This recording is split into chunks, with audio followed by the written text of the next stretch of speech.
This is the FBI. You have a federal warrant for this address. Keep your hands up and follow orders. This is the FBI.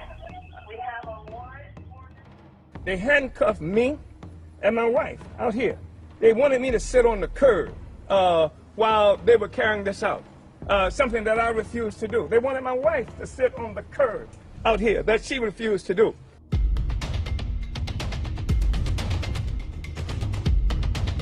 As I was coming out, this big old drone met me.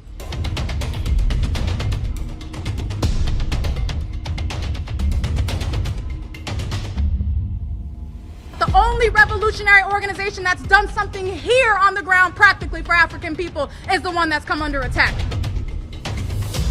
Institution that offers a community radio station, a newspaper, a commercial kitchen, an Aquaba Hall rental space, and community office for our organizers. That was the building that has come under attack.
You need a breach? What do you need? Need one. I don't know. Oh, it's all better than money. Don't take it.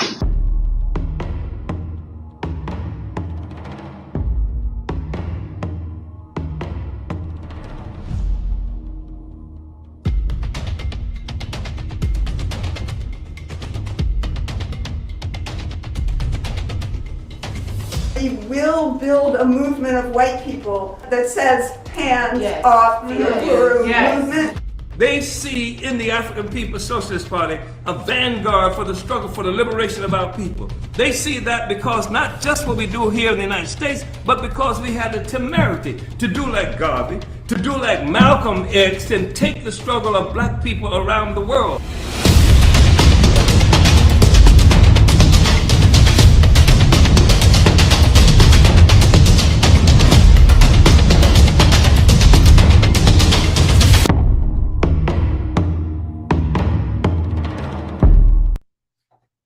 Uhuru! This news. Victory to Palestine, victory to black liberation, colonialism must go. My name is Brendan McCoy. I am a member of the African People's Solidarity Committee and our mass organization, the Uhuru Solidarity Movement.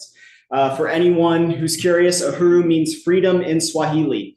USM is the organization of white people formed by and working under the leadership of the African People's Socialist Party. As always, we want to start our program by acknowledging and saluting our leadership, Chairman Amali Yeshitela, the leader of the African Revolution, who has been fighting to advance the struggle for the liberation of African people towards victory for the past 60 years. When you see reparations becoming a household word throughout this country and globally, when you see anti-colonial consciousness exploding throughout the world, you are seeing the influence of Chairman Amali Yeshitela and in his more than 6 decades of leadership. As one of the Uhuru Three facing bogus charges by the US government, Chairman Amali Yeshitela is the main target of this vicious colonial assault on the struggle of African people. Uhuru, Chairman.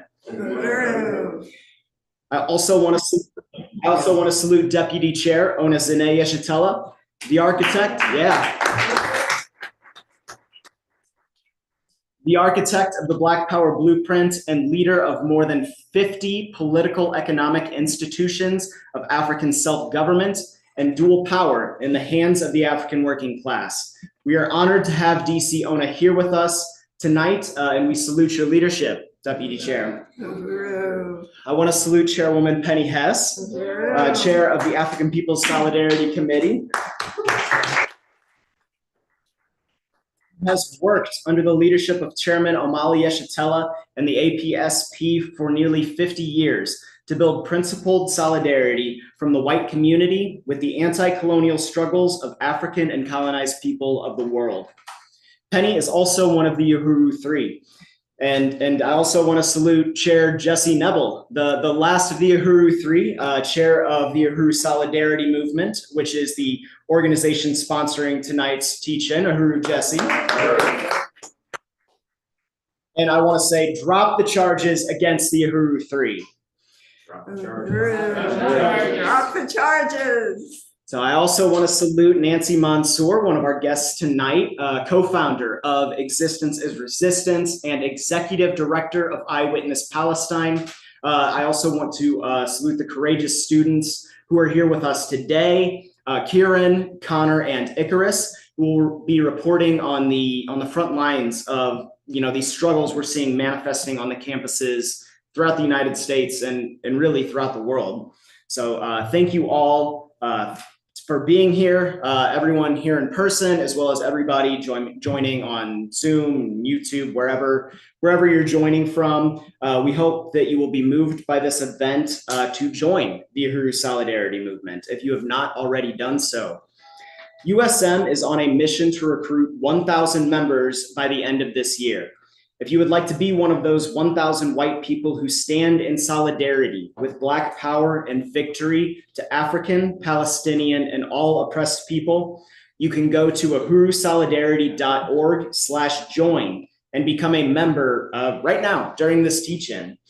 We also have a goal tonight to raise $1,000, and you can be a part of that by going to uhurusolidarity.org and click the red pay reparations button, or you can join. That also counts as paying reparations. Last Friday, USM held a powerful anti-colonial rally titled Victory to Palestine, Victory to Black Liberation, Colonialism Must Go. That was right here in St. Louis, and we want to thank all of the organizations who co-sponsored that rally, including the Green Party of St. Louis, Veterans for Peace, the International People's Democratic Uhuru Movement, American Muslims for Peace, Friends of Bethlehem, Universal African Peoples Organization, People's Alderman Jesse Todd, and the Interfaith Committee on Latin America. And you're seeing up there some pictures of this really incredible rally held here in St. Louis at Tower Grove Park.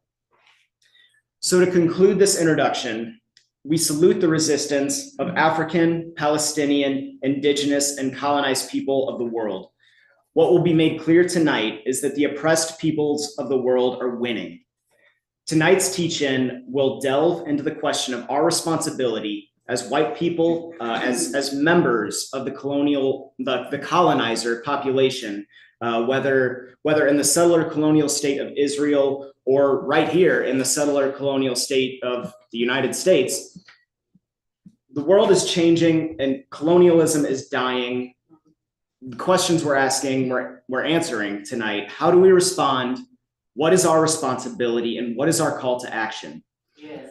To kick off this discussion, it is my honor to bring up our first speaker, Chairwoman of the African People's Solidarity Committee and author of Overturning the Culture of Violence. Please join me in welcoming Chairwoman Penny Hess.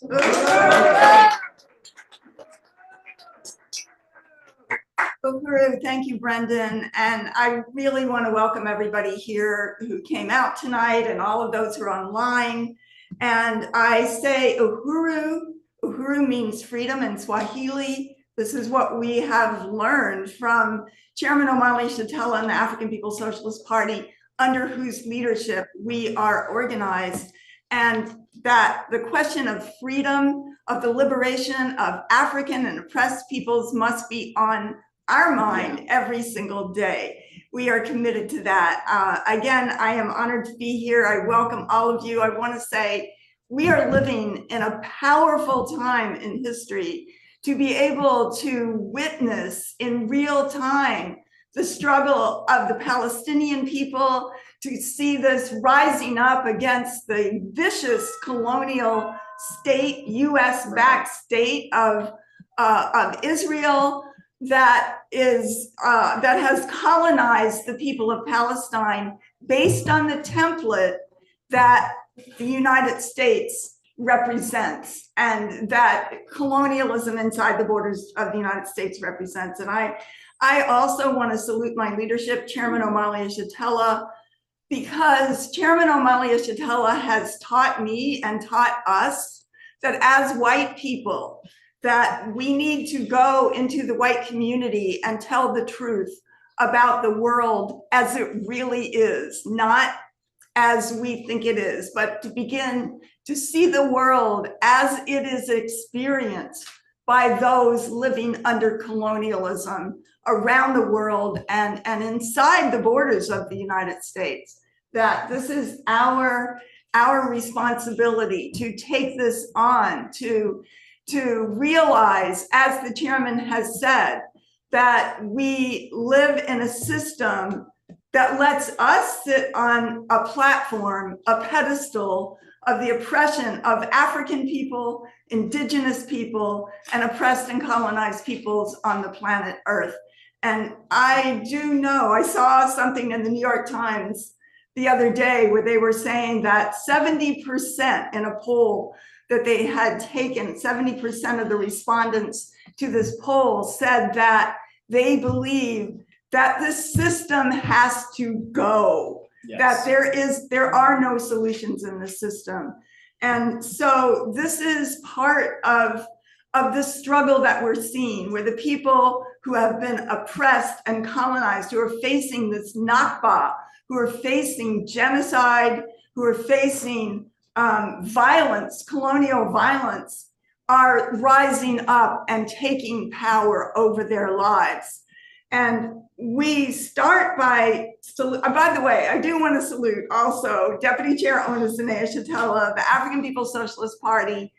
I also want to join in saluting Nancy Mansour from the Palestinian struggle. We're so honored to have her with us tonight. I want to salute the Palestinian people, the students, some of the students who are here tonight, and the students who are out there around the US standing up against US colonial-backed power that we see in such a courageous way, you know, that takes us.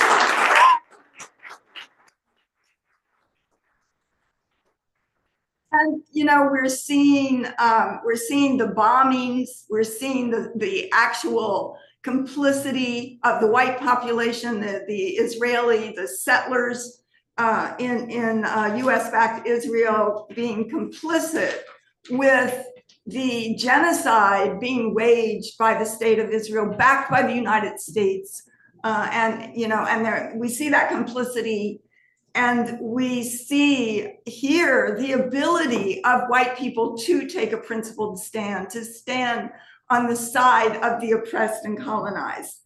And that, as we are saying, that Palestine is here, and that the United States is the template on which the colonizers of the world use to colonize people all around the world based on what the United States has done. And Chairman Omali Yeshitela reminds us and gives us the understanding that we live in a system built on slavery, built on genocide, built on the expectation that white people will be complicit in carrying out the will of the state to continue to oppress peoples inside the US, African people, when they rise up. And every day in their lives that there is colonialism right here and around the world. The US is the enemy of the peoples on the planet Earth. And Chairman Omali Yeshitela has been in this struggle since the 1960s. I just want to say that the chairman is courageous, he is brilliant, he has analyzed the world and created the ability for us to articulate what it is that has to happen. He has shown that because we live in a system built on slavery and genocide and colonialism around the world, it is the colonized who have to lead the struggle to overturn the system. It is not going to be the white left. It's not going to be other white people who can lead this, but we can be part of it by standing in genuine solidarity with the liberation of African people. And I want to say that African people and the African liberation movement has stood in solidarity, shoulder to shoulder, with the Palestinian people. Malcolm X made the statement. He went to Gaza, as the chairman has pointed out, and stood with Palestine back in the 1960s. And we see that this is part and parcel of the anti-colonial struggles in the whole world. I want to say a few key things that we have to understand that the chairman is educating us about. First, that the major contradiction in the world today is colonialism, not racism. It is colonialism. Colonialism is defined as the domination of an entire people by another foreign and alien people and state for profit, and that this is the key question. There's not some kind of multinational working class that exists inside the United States. There are the colonizers, which are white people, and the colonized. This is the reality that exists right here. So we have to understand the question of colonialism, not racism. And that when we understand colonialism, then we understand that the struggle of African people is for power over their lives, just as it is for the Palestinian people and oppressed people around the world. The struggle of the indigenous people is for the return of their land, for power over their lives, not against racism. And as the chairman has said, that when African people have power, have their own state power, their own ability to govern, who can liberate Africa and African people wherever they have been forcibly dispersed around the world, then they have the ability to keep white people with bad ideas in their heads from ever hurting an African person again, that they can have control over their lives. And the thing that the chairman has pointed out to us is that this entire system is built on colonialism. There is no pristine, there is no pure ability to do something outside of the reality of colonialism. Uhuru, everybody, welcome. And that, yes, Uhuru, Chairman. I'm just making room. All right. We have an absolutely full house here today. Yes, very exciting. Making it work. Just really great to see people. So let me just say a few more things here. First of all, that the African People's Solidarity Committee was created by the African People's Socialist Party in 1976, almost 50 years ago. I was there when it started, and it was a completely new relationship in which the party turned, and the struggle for African liberation turned the world right side up by putting white people under the leadership of the colonized, and sent us out into the white community to take the message that we owe reparations to African people because all the wealth that we have on this stolen land is stolen from African people's stolen labor, and that we owe reparations in that context, that everything we have comes at the expense of others, of Africans, of colonized people, and the colonized right here. And that the chairman, as the chairman has said, that we have to look at our history. We have to look at what we did. There is a way, there is a road under the leadership of the colonized that we can rectify our past. But we also have to come to terms with the history of what we did. This is why I have looked at and studied the history that white people have carried out in this country. It wasn't, the genocide against the indigenous people wasn't just something that the US government did. White people participated in it and instigated it and carried out atrocities such as the Sand Creek Massacre in 1864. And the whole role of white people in the terror, the lynching that is called, this colonial violence against African people that is called lynching, that is up to 10,000 Africans killed in this way in public spectacles that white people instigated, regular white working people. And we say, why? Why would white people do that when we can see that, that it should be obvious that our allies, if we were saying that, would be African people, the indigenous people, the oppressed and colonized, but it never was that, because all white people sit on this pedestal, as the chairman said, at the expense of African and indigenous people, the stolen land, the stolen labor, which gives us wealth and the ability to crawl up the ladder of success here, coming from Europe to here. But even in Europe, the wealth of Europe is based on colonialism. Otherwise, it would be impoverished and, and just a cold, barren land.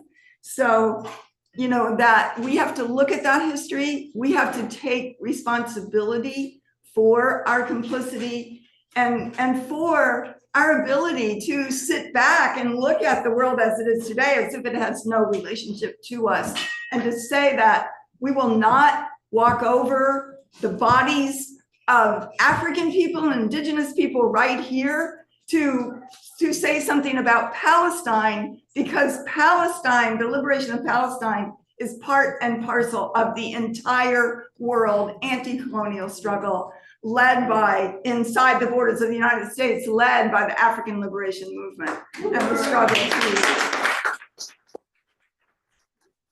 land. And that I want to say this too, that the Uhuru movement, Chairman Omali Yeshitela, is under attack today, just as the entire African liberation movement was seriously under attack by a program that involved the CIA and the FBI and the COINTELPRO of the 1960s. That continues to today. They want to silence the chairman. They want to put him in prison.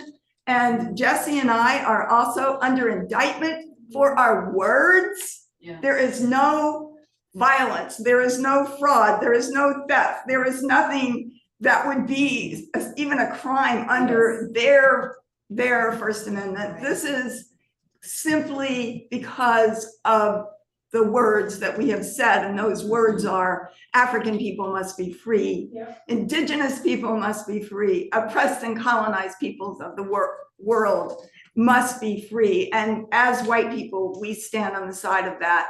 And they will not silence Chairman Omali Yeshitela. They will not silence this movement, because the peoples of the world, as we see through the heroic stand of the Palestinian people, are fighting, will never give up, are fighting until this system built on genocide, built on slavery, built on oppression, and the worst kinds of things that human beings can do to other human beings, until this system is overturned and the people have power under the leadership of African, indigenous, and Palestine and oppressed peoples on the planet. We can be part of that. We can be part of the future. That's what this movement is about. This is a movement that turns the world right side up and lets us see a principled stand, a stand in which we can honestly look at the complicity of the white population, make a self-criticism,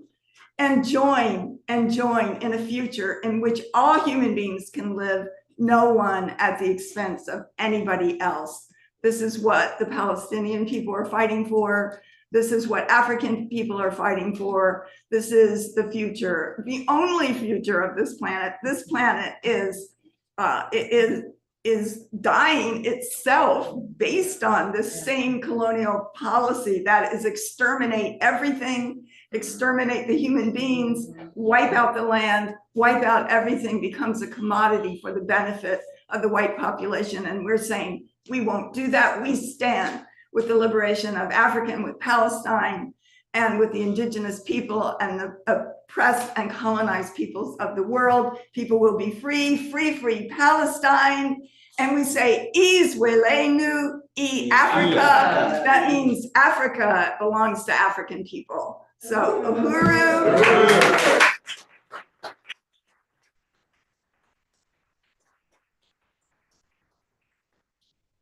Uhuru Chairwoman Penny, thank you for that incredible overview. Just really laying out, exactly what this, whole system's all about and how we can be a part of overturning this whole thing.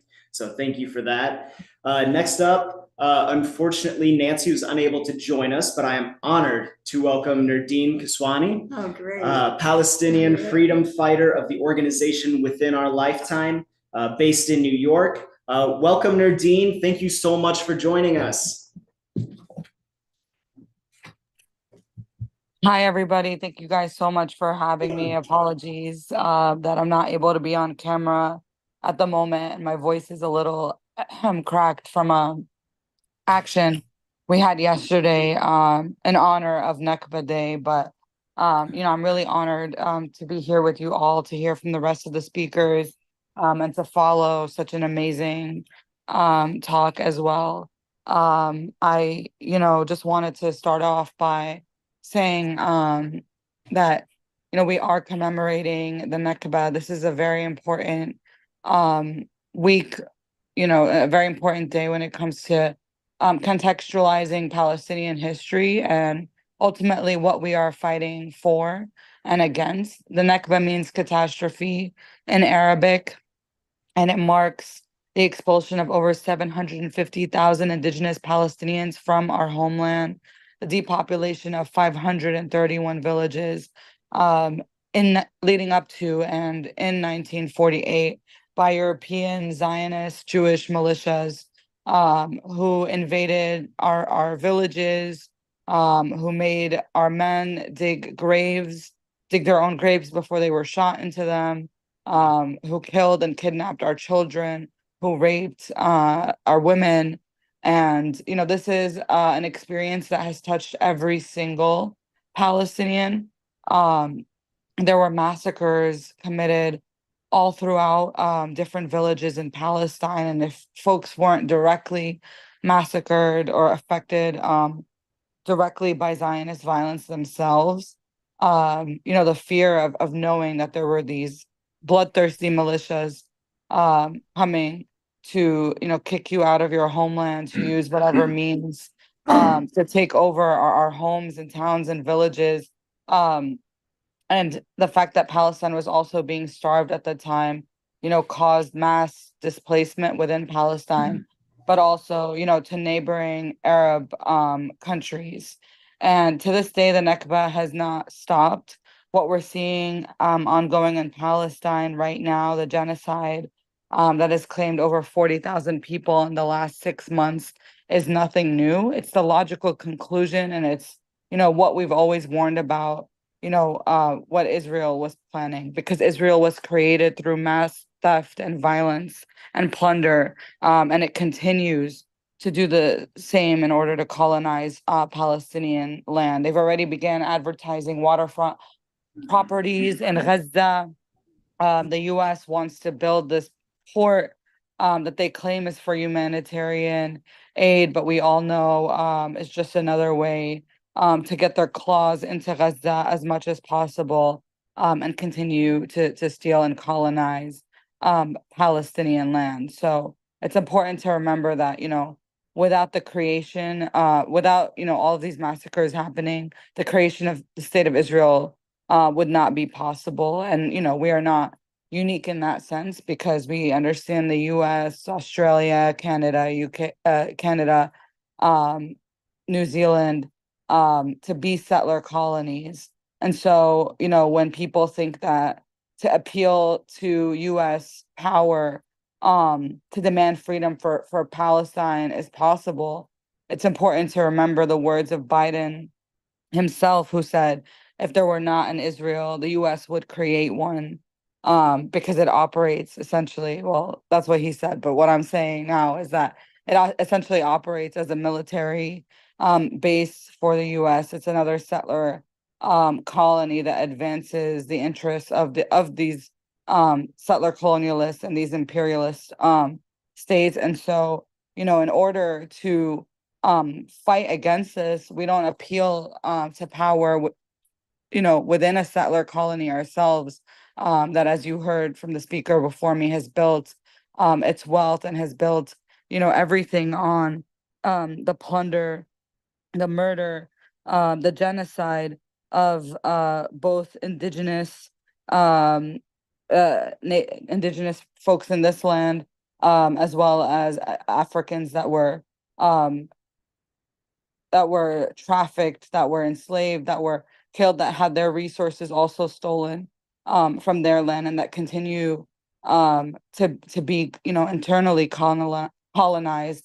We understand the U.S. to be a house of internally colonized people, and we know that the colonized people here do not reflect the position of their government, and that, in fact, most of the colonized people here stand with Palestine. And we see this manifest and play out clearly within the US, especially here in New York City, where, we have so many different actions for Palestinian liberation. And you can tell the difference when we're in the Upper East Side, surrounded by Zionists, white upper class folks who leer and curse at us, versus when, we were marching in Harlem on our way to City College from Columbia. And the difference that, seriously, like when we would march there, all of the Black folks would raise power fists. They would, um start vibing with our message. Either some people literally just sitting by, joined us into the streets. And so it becomes abundantly clear that colonized people recognize one another, are natural allies of one another. And, it's our responsibility to also free each other. And that, we can have allies and supporters um, from different, communities, but ultimately we are the ones who are fighting for ourselves better than anyone else, and we know what our fight looks like. I mean, when it comes to Palestine, we've been calling it a genocide for decades at this point, and people have dismissed that, but now they see it clearly playing out in front of their eyes. And it shouldn't take over 40,000 Palestinians dying, 15,000 of them being children, literally being blown to bits on our telephone screen, seeing their family members pick them up, Palestinians having to degrade and humiliate ourselves and normalize our mass death by constantly streaming and sharing these horrific videos. But if we didn't, people literally wouldn't believe us. And ultimately, it's our understanding that our oppressors are working together. And so the only way that we can fight them is also by working with one another. The Israeli trained police forces in New York City and around the country that have been lynching Black folks and normalizing their death in that way are training with the same Israeli soldiers that are doing the same thing to Palestinians. And, they're learning from each other. It's not like, these, some folks make it seem like, oh, American police are learning these tactics from Israel. We understand that actually the police, in and of itself, are descendants of slave patrols here in the U.S. So we know that the U.S. and Israel work with each other. They learn from one another in order to oppress us here and around the world. And so the only way that we can fight them is by coming together and sharing strategies, sharing lessons, sharing what we've learned from fighting these fascist states from wherever we are. And this is something that has really influenced us in the Palestine movement. One word that we always make sure, or one phrase that we always, make sure we say wherever we go, and that we want to keep as powerful as possible, are the words of Malcolm X, who said, "By any means necessary," because it perfectly sums it up. We didn't just commit violence out of nowhere. Violence was deemed necessary when we had experienced brutal violence ourselves, and our colonizers could only be beat through the same type of violence that they have inflicted, on us to begin with. And it's a perfectly logical, statement that, I don't think anybody who's serious or can, argue with at the end of the day. And it's important for us to also be vocal and clear about this international solidarity, because I think a lot more of us, and I've seen this, play out a lot in the last few months, a lot more people support Palestine and support causes for oppressed struggles than we may think. I always grew up feeling like the whole world was against us, that we didn't really have supporters anywhere. A lot of people were afraid to say they were Palestinian in certain settings, or they would only say it if they could trust the person, because we know, how we're perceived, how we're attacked and antagonized, especially in such a Zionist city like New York. But more and more, over the last few months, so many people have been coming out publicly in support of Palestine in a way that a lot of us really did not previously think was possible. And this not only reinvigorates and revitalizes our movement here, but also our people in Gaza. Nancy wanted me to share this experience that she had as she was in Gaza herself a few weeks ago. She was at Camp Breakers dance breaking school this past March in Nusayrat camp in the middle area. And they did workshops with the kids. They blew up all of these balloons and threw them from upstairs, and the joy was crazy. The kids wanted Nancy to write their names on them, on the balloons, so she did. There were like 70 balloons. Then one kid asked her for a special message on the balloon as well. So she wrote, "The whole world loves you." When they asked her to translate it, the kids teared up and got really happy. Like they were in disbelief that, the whole world really loves them like that. And they said, "Please write it for us too," on their balloon. So she had to write it on every single balloon, all 70 balloons. And she says that to just show them how much we love them. They haven't given up, so we sure as fuck won't. These are the words of Nancy herself. And this is the truth. For as many years as I've been organizing for Palestine, despite even being Palestinian myself, I know that this is my duty to do this for my people. But I'm still thanked endlessly for over a decade at this point from our people in Gaza, who feel like oftentimes that the world has forgotten them or does not see them and does not see their pain. Because Gaza's been under siege and blockade for the better part of the last 2 decades, and all of Palestine has been colonized since even before 1948, with the British mandate preceding that. And so, I always get these messages from folks all throughout Palestine, how proud they are that folks like me, Palestinians like me living in exile, did not forget our homeland, that they cannot believe that, there's this much support out there for them. And, we often live stream or share videos of our actions with our people in Gaza, and they really say it is a shining light of hope for them, to keep moving forward, to keep believing, in life, despite, experiencing the worst death, destruction, and displacement than they have ever seen, especially now. And so, at this moment, they want us to feel weak and broken down. They're unleashing the fascist state against us in its fullest force. They're using the media to demonize us. While all the cards seem stacked up against us, conversations like this, like what I saw in Harlem, like what Nancy, shared about her experience in Gaza, just shows how important it is for us as colonized people to stand together and understand that it's also our responsibility to show up for communities in Haiti and Sudan and Congo, all throughout the world, within the US, who are also fighting against oppression and repression. At this CUNY Solidarity encampment, which I helped organize, that was unfortunately shut down in a brutal way, with the NYPD invading it, making over 176 arrests and brutalizing people. But before they did that, it was such a powerful show of solidarity, of community.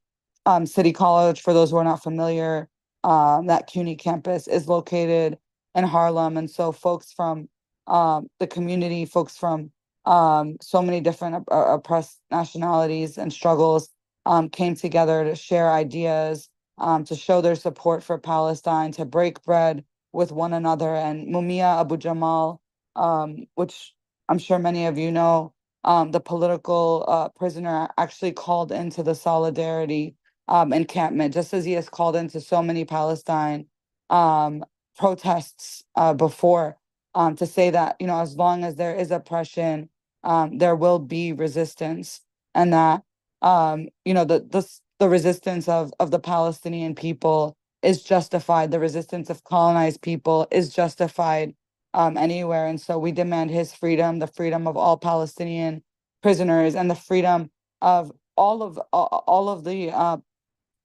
I don't know how to put this, but not just the prisoners who are behind jail cells, but the ways that we are imprisoned and the ways that we are attacked and colonized within Palestine and within the US itself. I see a couple of questions in the chat. I'm not sure if this is the time for Q&A or anything like that, but yeah, I'm excited to hear from the rest of the speakers. I don't want to go on for too long, and if there are any questions, I can either answer them later or in the chat. Thank you all. Yeah, we're gonna have Q&A. Yes, a little bit later. yeah, we will have a Q&A in just a little bit. Can we get a round of applause for Nadine?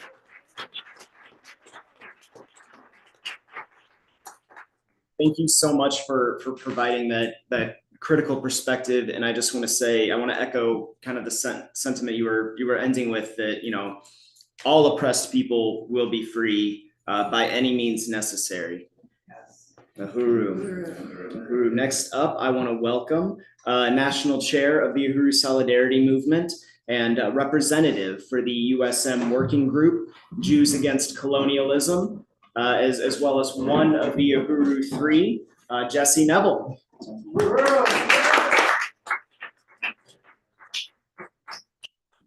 Find a way to get him up here. Okay. Hey, Uhuru, everyone. Uhuru. I just want to give another round of applause to Nadine and Chairwoman Penny.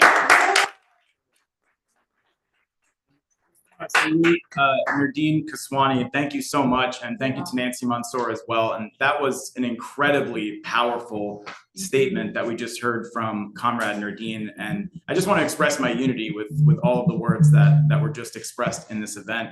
And also just recognize the tireless, relentless, on-the-ground work of Nadine and the organization within our lifetime in New York. People have been seeing these massive mobilizations of Palestinian people and others coming out to call for victory for the Palestinian people in New York over the past 8 months and longer. And so much of that has been the work, the relentless struggle and work of Nadine. So just want to say Uhuru and salute to Nadine Kaswani.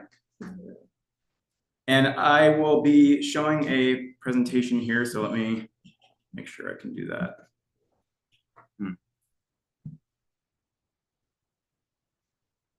Okay. Oh, I need your password. Sorry. All right. While we're doing that, shout out to our AV crew here. Let's give them a round of applause. Take a second to talk about where people are tuning in. Yeah, from. Go ahead. So we've got people tuning in from Orlando, Florida, Gainesville, Largo, Florida. We got a bunch of folks out in Florida watching tonight. Battle Creek, Michigan, and of course we've got a full house here in St. Louis, Marion County, Georgia, Washington State, Fresno, California. That is all I have in my notes. I know people are, tuning in from everywhere to be a part of this tonight, and we want to, thank you all for joining us. Uhuru.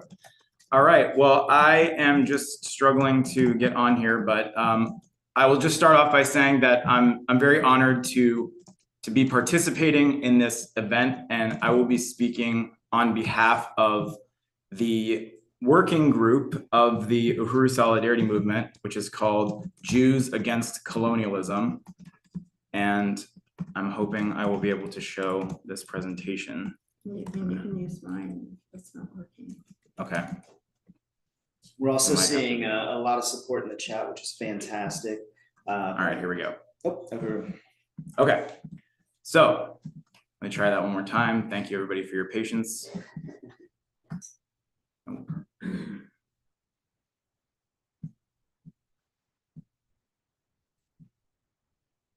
Okay, so do you see the slide on the screen now? Okay, good. All right, so I'm honored to speak for the Uhuru Solidarity Movement Working Group Jews Against Colonialism.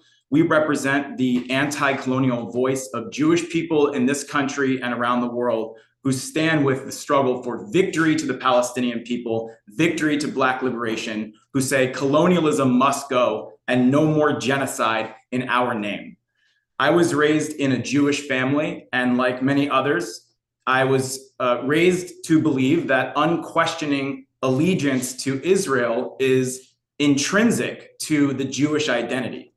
Our goal with this working group is to give other Jews the confidence and the organization under the leadership of the anti-colonial struggle of African people to break from this allegiance and to win others in our families and in our communities to see that our responsibility and our genuine interests are in solidarity with Palestinian, African, and oppressed peoples and not at their expense. This presentation is based on the analysis and understanding of our leadership in the Uhuru Solidarity Movement, Chairman Omali Yeshitela, and the African People's Socialist Party, and the political theory that Chairman Omali Yeshitela has developed, which is called African internationalism. So we salute the leadership of Chairman Omali Yeshitela, who has always stood shoulder to shoulder with the Palestinian people in the fight for liberation and the defeat of colonialism. Jews Against Colonialism stands in total unconditional solidarity with Palestinian liberation, from the river to the sea. And as Nurdine just so eloquently stated, we also unite unconditionally with the right of the Palestinian people to resist their colonial oppression by any means necessary.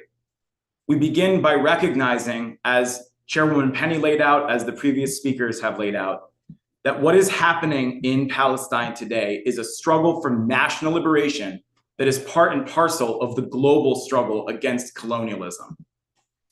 As Nurdine just stated, Israel is a settler colonial state. The chairman has explicitly defined it as an illegitimate white nationalist settler colonial state, no different from the settler colonial states that exist in South Africa, Canada, Australia, New Zealand, and indeed the United States. The US government recently passed a bill decreeing that anti-Zionism is synonymous with anti-Jewishness or anti-Semitism. And this is a picture of an African woman who was on the campus supporting the Palestinian struggle. And these police were sent in to attack her and thousands of others, ostensibly, as they told us, for the purpose of protecting Jewish safety, protecting the safety of Jewish students against quote unquote anti-Semitism. Jews Against Colonialism unites with the position of Chairman Omali Yeshitela and the African People's Socialist Party that anti-Semitism, quote unquote anti-Semitism, is used as an ideological and political weapon by the US colonial ruling class to silence criticism of colonialism as a whole, and specifically of the Zionist colonial settler state. And that a key part of that ideological weapon is the elevation of the Nazi persecution of Jews in Europe, the mass destruction of millions of Jews in Europe at the hands of other Europeans, not Palestinians, to justify a Holocaust against the Palestinian people who had nothing to do with what happened to Jews in Europe in the 1930s and 40s. So if they say anti-Zionism equals anti-Semitism, we want to ask the question, what is Zionism? Zionism is the belief in the need for a Jewish colonial settler state on stolen Palestinian land built on the displacement and oppression of the people who are indigenous to that land. Zionism is not a religious ideology. It is an ideology like racism, as the chairman teaches us, that was created to justify colonialism. Before Palestine was determined to be the site of the European Jewish colonial settler state, the Zionist movement considered putting Israel in Uganda, Kenya, Argentina, Australia, and ultimately decided on Palestine. Zionism was explicitly colonial from its inception. It was explicitly an effort to advance the interests of European Jews within the context of the global system of colonial white power, or as the chairman calls it, the colonial mode of production, built on the backs of African people and the genocide against the indigenous and other colonized and oppressed peoples of the world. Palestine and the Palestinian people had existed for thousands of years before the Zionist invasion. Muslims, Jews, and Christians coexisted in Palestine for years before the Zionist occupation, contrary to the myth that this so-called Israeli-Palestinian conflict is a religious feud between Muslims and Jews. The project of Jewish colonization of Palestine to further European imperialist aims and objectives goes back more than 100 years, as early as the mid-1800s, where the earliest Zionists were British, American, and French imperialists, most of them Christian, including Napoleon, including US President John Adams, who championed the idea of Jewish colonization of Palestine.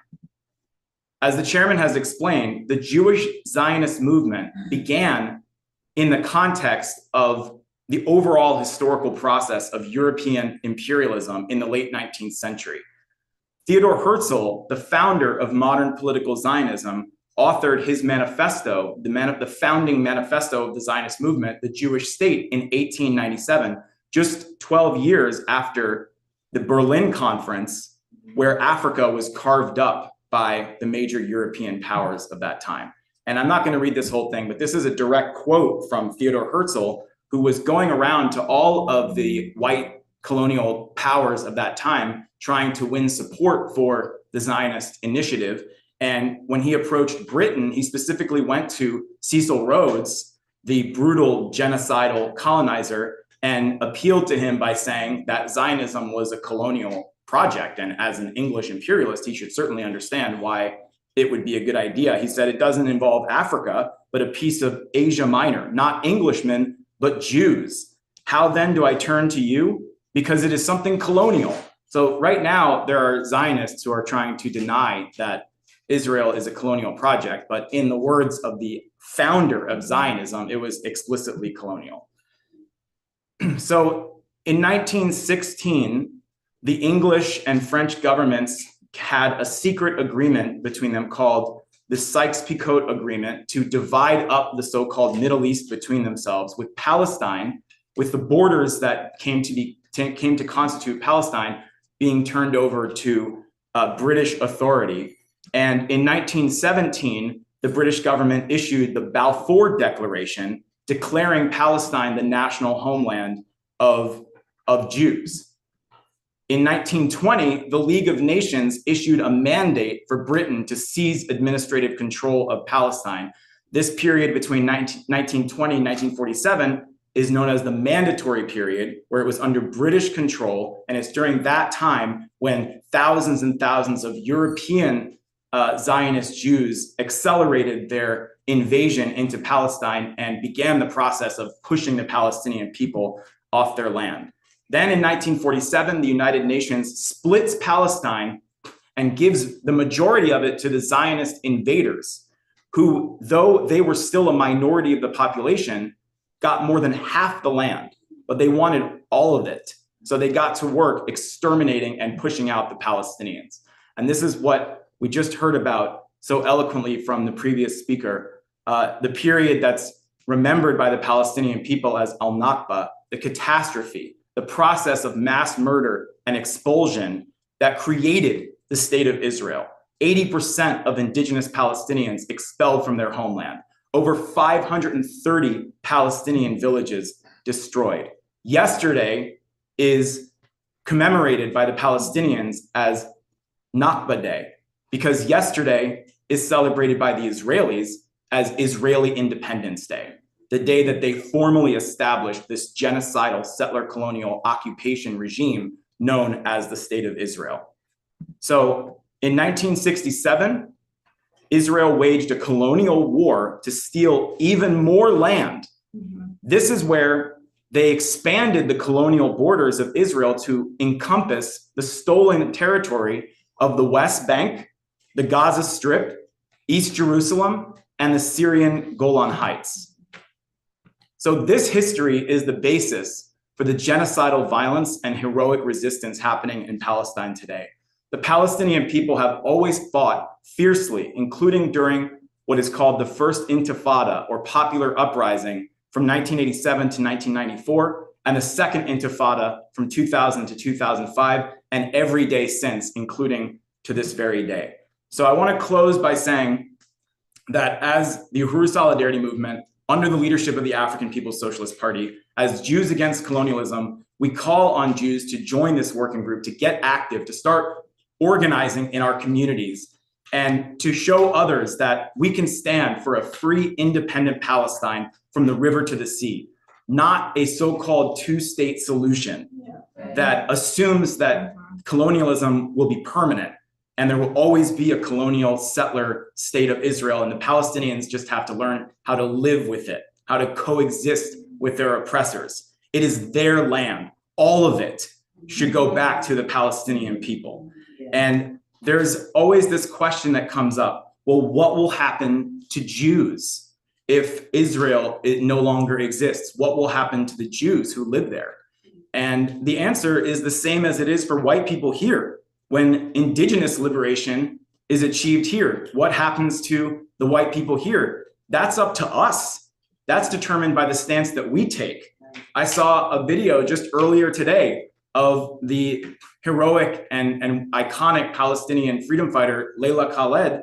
She was interviewed by someone who asked her, well, what about the 2 million Jews at that time who live in Israel? Like, what happens if Israel is overturned? And she said, well, they can stay and live in peace with the Palestinians.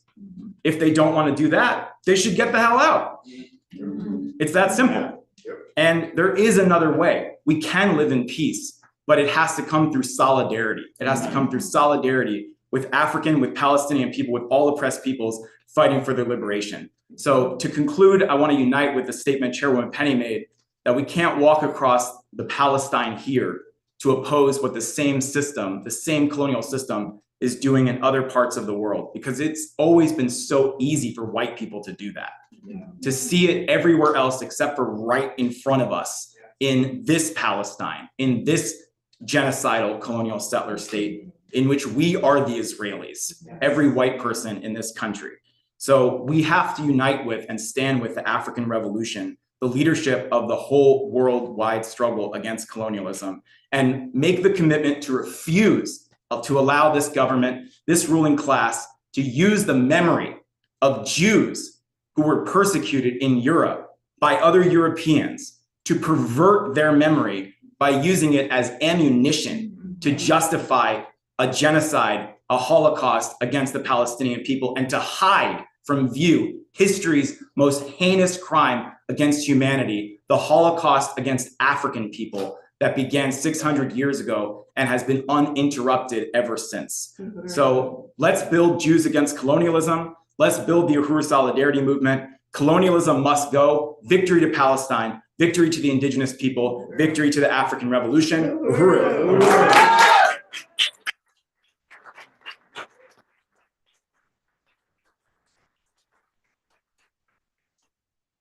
Uhuru, thank you, Chair Jesse, for that incredible overview and that history of how this Zionist project came to be. And I just want to say, people will always kind of dismiss, having this discussion about Palestine as, oh, it's so complicated, and it's complicated in that a lot has happened, but the motivation is very simple, and I feel like we're seeing a mass political awakening to that. And I want to encourage anyone, anyone Jewish looking for a space to organize, to check out Jews Against Colonialism and join USM. So next, we have some students from the front lines of these campus struggles who are going to come up here and speak. And first, I would like to welcome Kieran Kessler, Webster University graduate, legal assistant, who was also photographed wearing the Uhuru Planet anti-imperialist shirt. And we have a picture of her arm in arm with Green Party presidential candidate Jill Stein. The night Jill Stein was arrested with over 100 WashU students and taken to the St. Louis County Jail. So thank you for joining us today. Well, yes, I'm Kieran Uhuru. I graduated from Webster in 2022. I got my degree in international human rights and humanitarian aid studies. I basically just studied genocide and genocide law for 4 years. So I am very kind of well-versed with understanding just the structure of genocide and how it looks. I'm also half Punjabi. Shout out to my mom and Nana who are here.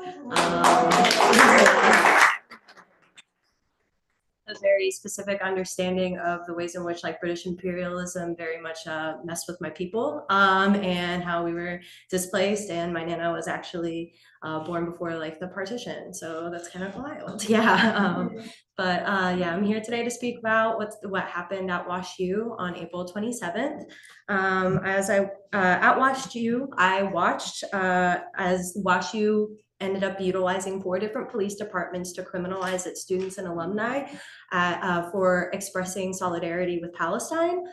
We were setting up a student encampment on the lawn, and they did not like that. So student encampments themselves are a nonviolent form of protest. They actually are a form of autonomous zone. It's a way that you can negate the imperialist state within the imperialist state, because you're setting up zones where the laws and the rules and the systems of oppression do not matter. So that's why these are very important parts of protesting, an important part of standing up for Palestinian liberation, and a way for us to create those liberation spaces within the colonial state, because that's what we're sitting in right now. So WashU essentially met this form of protest with police violence, utilizing the police state to silence alumni as well as students and professors. I watched as they dragged students from the lawn. They threw a bike on top of Jill Stein, and they also brutally arrested well over 87 people. Might I add, they also laughed as they did that. So basically, the Washington University would rather criminalize its students than divest from Boeing, which is a company that is funding the bombs being dropped on Gaza right now as we are speaking. And it's very representative of the police state that we currently live in, especially being in St. Louis. St. Louis has specific ties to radical policing and the ways in which the police state here is related to the IDF in Israel. The United States currently is funding a genocide in the name of uplifting colonialism. This is a hyper-militarized state in which we live in that prioritizes militarized global domination over genocide.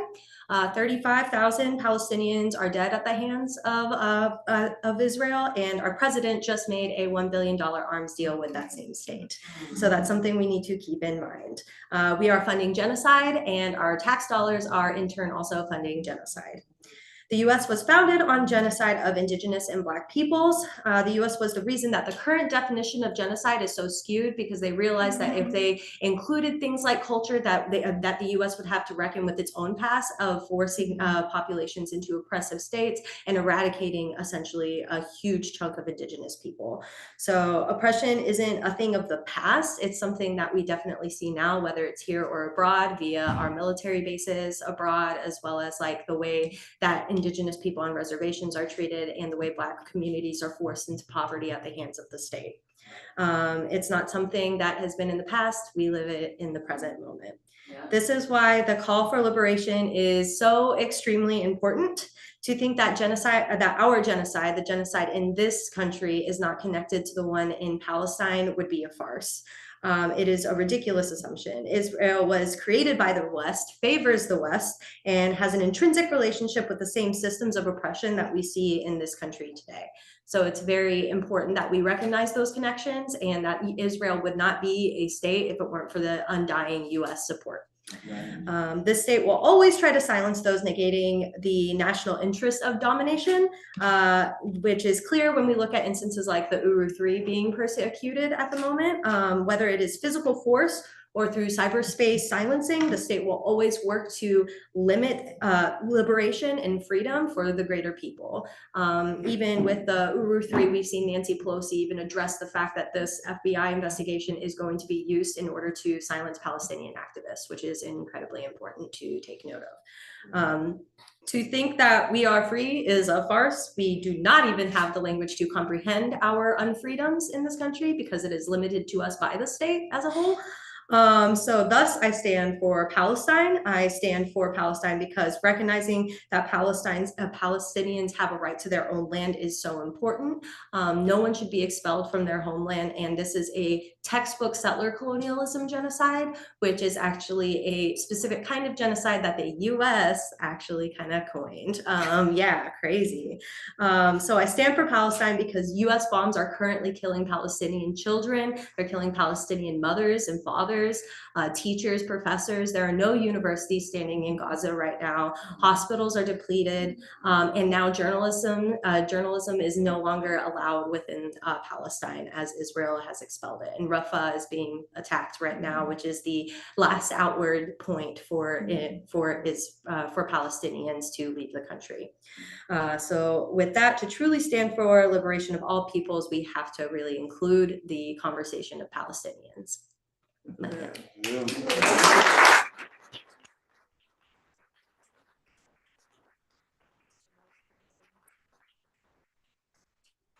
Thank you so much, Karen, for that really incredible statement, and for the work you've been doing on Webster campus.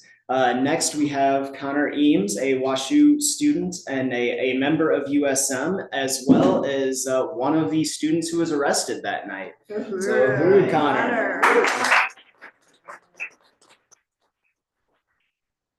Thank you, everyone. Uhuru, thank you all for being here. Gonna try to follow that up. We'll see. Tough act to follow. Yeah. So for those that don't know me, my name is Connor. I'm actually a WashU alumni. Graduated last year. I have been a member of USM for almost a year now. I take photos at a lot of the events. Yeah. But I'm honored to have the chance to speak here today.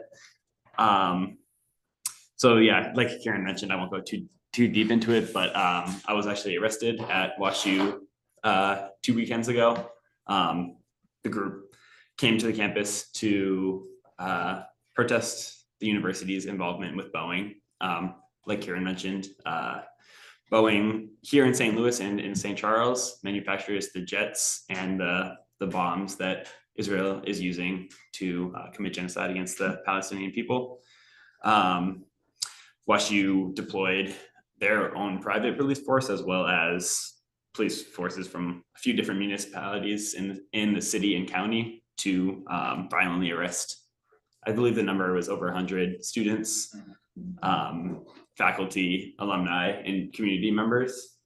They did this to maintain their status quo and profit margins, protecting their relationship with Boeing over the safety and well-being of their students, as well as their free expression.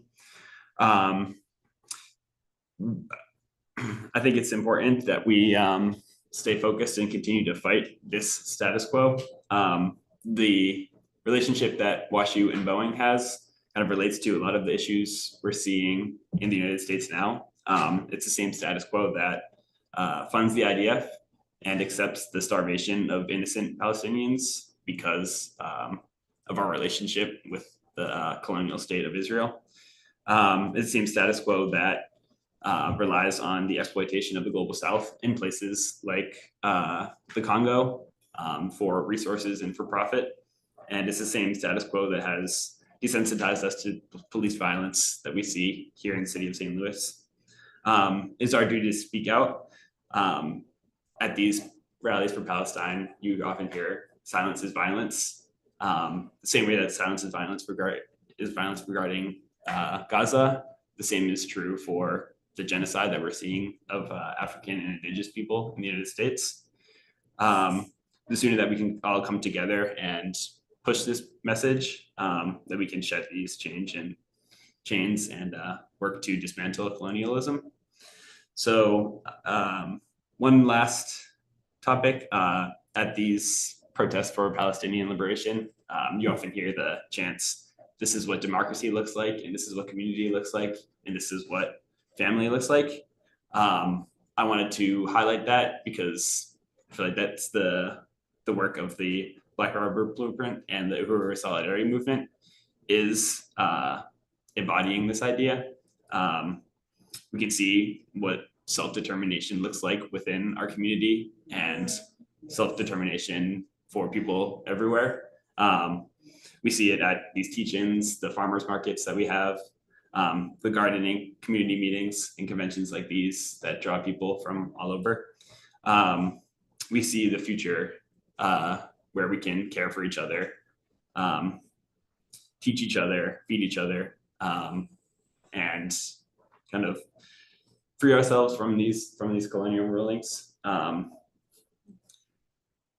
Let's see. At this time, where we're seeing Western imperialism being weakened, it's important that we continue to fight, focus on the Palestinian issue, but also focus on the various issues here and abroad, so that we can fight colonialism and seek an end to that. So to conclude, free Palestine and reparations now.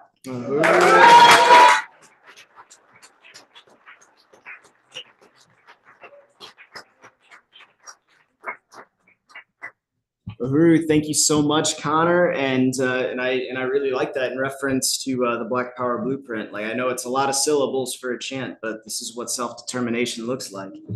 So, next, we have Icarus Jasper joining us on Zoom, I believe, USF Tampa student and also a member of USM, along with the Students for a Democratic Society. Uhuru, welcome, Icarus. Uhuru. Hey, can y'all hear me very well? Yes. Yeah, we hear you. Perfect. Yes. I of course want to come out and actually it's not letting me turn my video on, but you know, that's fine. I want to go ahead and thank, of course, my leadership in USM and the African People's Socialist Committee, and of course the African People's Socialist Party, Chairman Amalia Shatella. We should be honored to be able to hear him speak at any such teach-ins and any future events. I also want to thank everyone who came out here to listen to all the speakers, especially my fellow members in Tampa Bay Students for a Democratic Society, as well as I believe one member of the New Era Young Lords who are present. Oh, there we go. Hello, hopefully y'all can see me. Sorry, it's dark. Anyway. So as was said, I'm a member of the Uhuru Solidarity Movement, as well as a member of Tampa Bay Students for a Democratic Society. SDS, for context, is a national organization. We have chapters all across the United States, and a lot of them have been, well, actually all of them have been ordered by our national movement to come out and hold solidarity encampments for Gaza, including my own chapter, which we had done on April 29th and 30th of this year. In both cases, we were actually met with police brutality at the ends of our, well, actually at the beginning of our encampment on the 29th and at the end on the 30th. On the first day, the 29th, 3 people were arrested for setting up tents. I actually was personally the one recording all 3 of those arrests at one point, and you can see in the videos that 2 of the 3 were actually treated terribly, brutalized, and the only reason that the first person arrested wasn't was because they just completely went silent and just let the police handle them completely, because that's the only way you are going to avoid being brutalized. And what helped them as well is this person is white, and as we know, police are much more likely to brutalize someone if they are a person of color, especially an African person. But one thing that's important to understand about the student movement, especially here in the belly of the beast in Tampa, Florida, where the Uhuru 3 are going to be having their trial. That's one thing to keep in mind, is the Uhuru 3 are going to be having their trial right here in Tampa, the same city that also hosted the trial of the Tampa 5, which I want to remind everyone was won.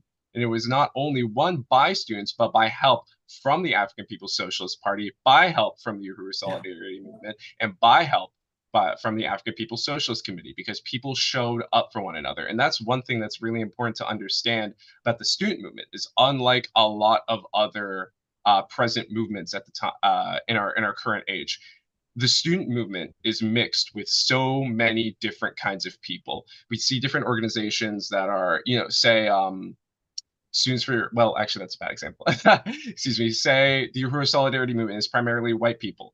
The African People's Socialist Party is primarily African people. The student movement, right? It is completely made up of a mixed group of individuals coming together because they see injustice for either one another, themselves, or across the world. Students have been at the forefront of fighting, only following the leadership of the African liberation movement for decades now. We've seen it during the Vietnam era, when actually that's when Students for Democratic Society was originally founded, was in protest for the Vietnam War, while the Vietnamese people fought for their own fight for liberation, and they won.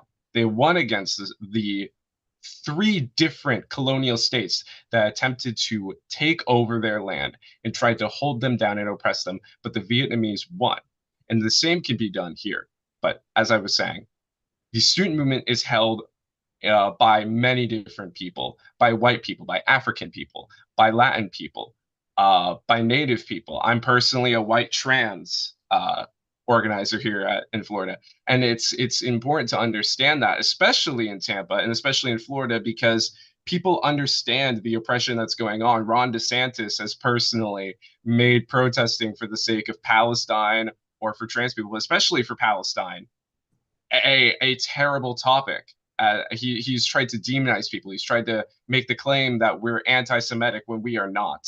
We simply stand against the bombing and genocide in Gaza, stand against the bombing and genocide in Palestine, stand against the invasion of Rafah, and we stand for a free Palestine. And people need to understand that a free Palestine does not simply mean a ceasefire, but it means a revolution of the Palestinian people. It means the Palestinian people coming, taking up arms, fighting against the Zionist state, and winning.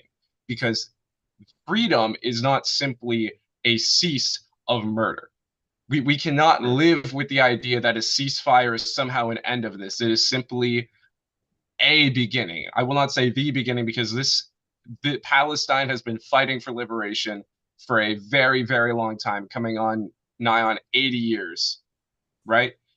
That's what's important, is Palestine has been doing this for 80 years, and my organization personally, and plenty of other student organizations, have stood in solidarity with Palestine since the inception of the Zionist state, and since the beginning of this settler colonial idea that Israel could just walk in, these European Jews could just walk in and take Palestinian land for their own, as if they have a claim to it. Remember, they do not. They do not have a claim to the land of Palestine. That only resides with the Palestinian people, which is the exact same as the United States of America. I, as a white person, I do not have claim to this land. The only people that do are the Native American people that were genocided by my ancestors. And the same goes for African people, all oppressed peoples, Africans, Native Americans, trans people, all of us have a right to self-determination that will be won by a revolutionary struggle, whether that be a mix of violent or nonviolent or whatever happens. It will be won by a revolutionary people. Of course, we have to keep in mind, it will be won by following the leadership of the African People's Socialist Party and the idea of African internationalism, as they are the most oppressed people in all of history. And I just want everyone to remember that and keep that in mind. So just thank you for having me here, and Uhuru. Thank you so much, Icarus. Thank you for your work down there in Tampa, and thank you for making that important distinction that we are calling for victory to Palestine. We are not calling for a ceasefire. We want freedom for Palestine and victory for the Palestinian people. So next up, I am honored to bring up our leadership up here, Chairman of the African People's Socialist Party, Chairman Amalia Shatella.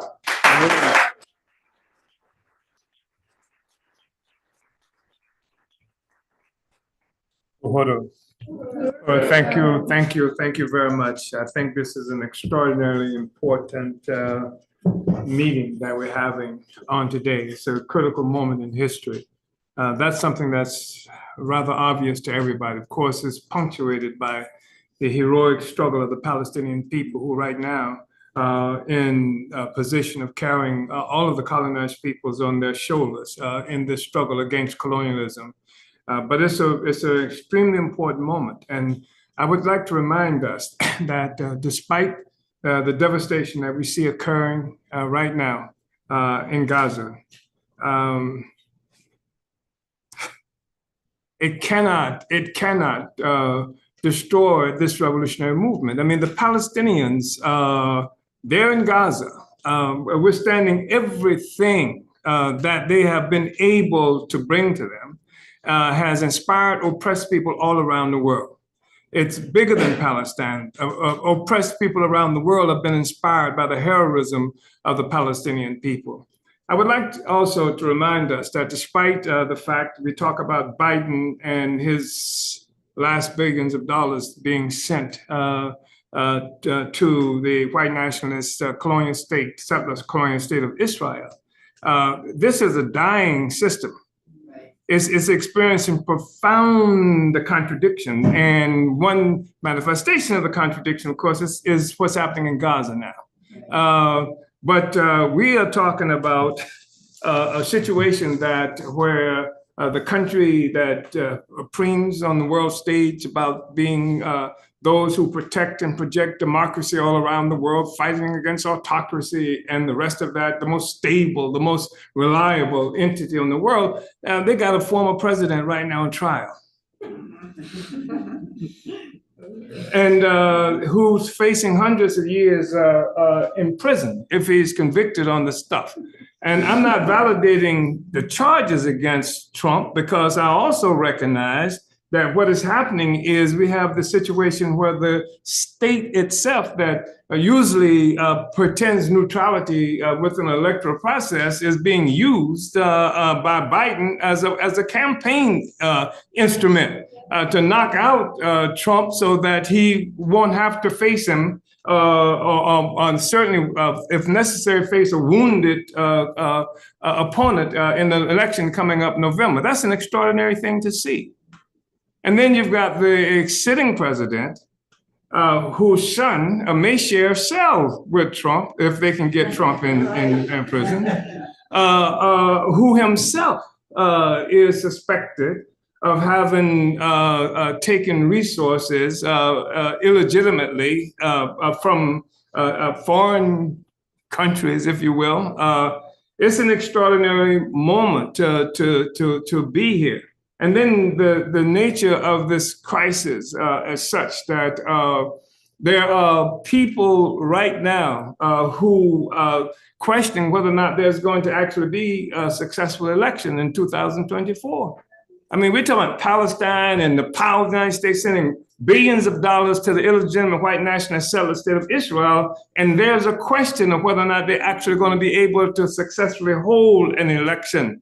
They are talking about this, people who are still going to trial or being prosecuted or persecuted, if you will, from January 6th. This is the United States that we're talking about, where they had more troops subsequent to January 6th in Washington, D.C. than they had in Afghanistan. Than they had deployed in Afghanistan. They had more troops there to preside over, to watch over, to make sure they had what they would call a successful transfer of power from one bandit to the next, than they had in Afghanistan. And why talk about Afghanistan, where the United States for how many years? 24, 25 years, they fought against and starving people in Afghanistan, where people can barely get bread to feed their children. They were there for all these years and they could not defeat them. They left Afghanistan in ways similar to how they left Vietnam. I mean, and they were running. Of course, they're still in Afghanistan. They're still sabotaging. They're still doing all. And they're going to Afghanistan to rescue the Afghan women, et cetera. So this is a part of the crisis of a social system that we are experiencing right now. It's a real critical moment in history. And not only is it a crisis because of internal situation that we're looking at, the United States now is contending with China. And they are referring to China and Russia as adversaries. It's not like China and Russia ever attacked anything like that, but they're contending with them. What has been for the last period of time, the last 75 years or so, this whole Atlanticist dominance, this whole group of imperial powers called the Atlanticists, have dominated the world and set the terms, and U.S. has determined what was going to be its sphere of interest and how it was going to control it in France and this area. It's not like that now. I mean, China is the largest economic force in Africa today. I'm not bragging about China being that. That's a weakness of Africa, but the point is that it's also a reflection of a weakness of the United States that's held Africa as its own preserve for the longest period of time. Russia. This is what they want to put me in prison for, because they say I'm working for the Russians. And they wish. They wish, you understand? This is the denial of agency, that Black people don't have agency. Somebody white has to be telling us what to do. So if we run for office in 2017 and 2019, and this is the electoral process. They say this is what you're supposed to do. They killed Panthers, they arrested Panthers, they arrested Black liberation forces, they put Leonard Peltier's locked up in a prison now for almost 50 years, indigenous person, because they say they went about it the wrong way. So we say, let's go through the elections. And which is really interesting because, I'm one of the people who probably hold some of the responsibility for passage of the Civil Rights Bill and the Voting Rights Act. I'm one of the people. Biden was opposed to, by the way, the Civil Rights Bill. And Biden was opposed even to busing because he didn't want his children to go to school in a jungle. Is that why Biden is trying to get me now, do you think? But this is what we are looking at is a real crisis, a real critical moment in the history of this country. And so we run somebody for office. We come through a process where African people are not covered by the Constitution, much of which was written and consolidated in 1791. And we didn't even have what they call freedom until 1865 at the end of the Civil War. So none of that was for us, et cetera. And so you have this situation where we say we'll run somebody for office. And we've got now universal suffrage. And they had to create these special laws for Black people because we were not covered by the Constitution. That's why there was a Civil Rights Bill, a Voting Rights Act, because we were not covered, and we still have not been covered. In fact, right here in St. Louis, the ruling from the Supreme Court, the Dred Scott ruling said a Black man had no rights that white people had to respect. That was the law. That was the Supreme Court. That wasn't Trump. That wasn't some Ku Klux Klan. That was the Supreme Court of the United States made that ruling.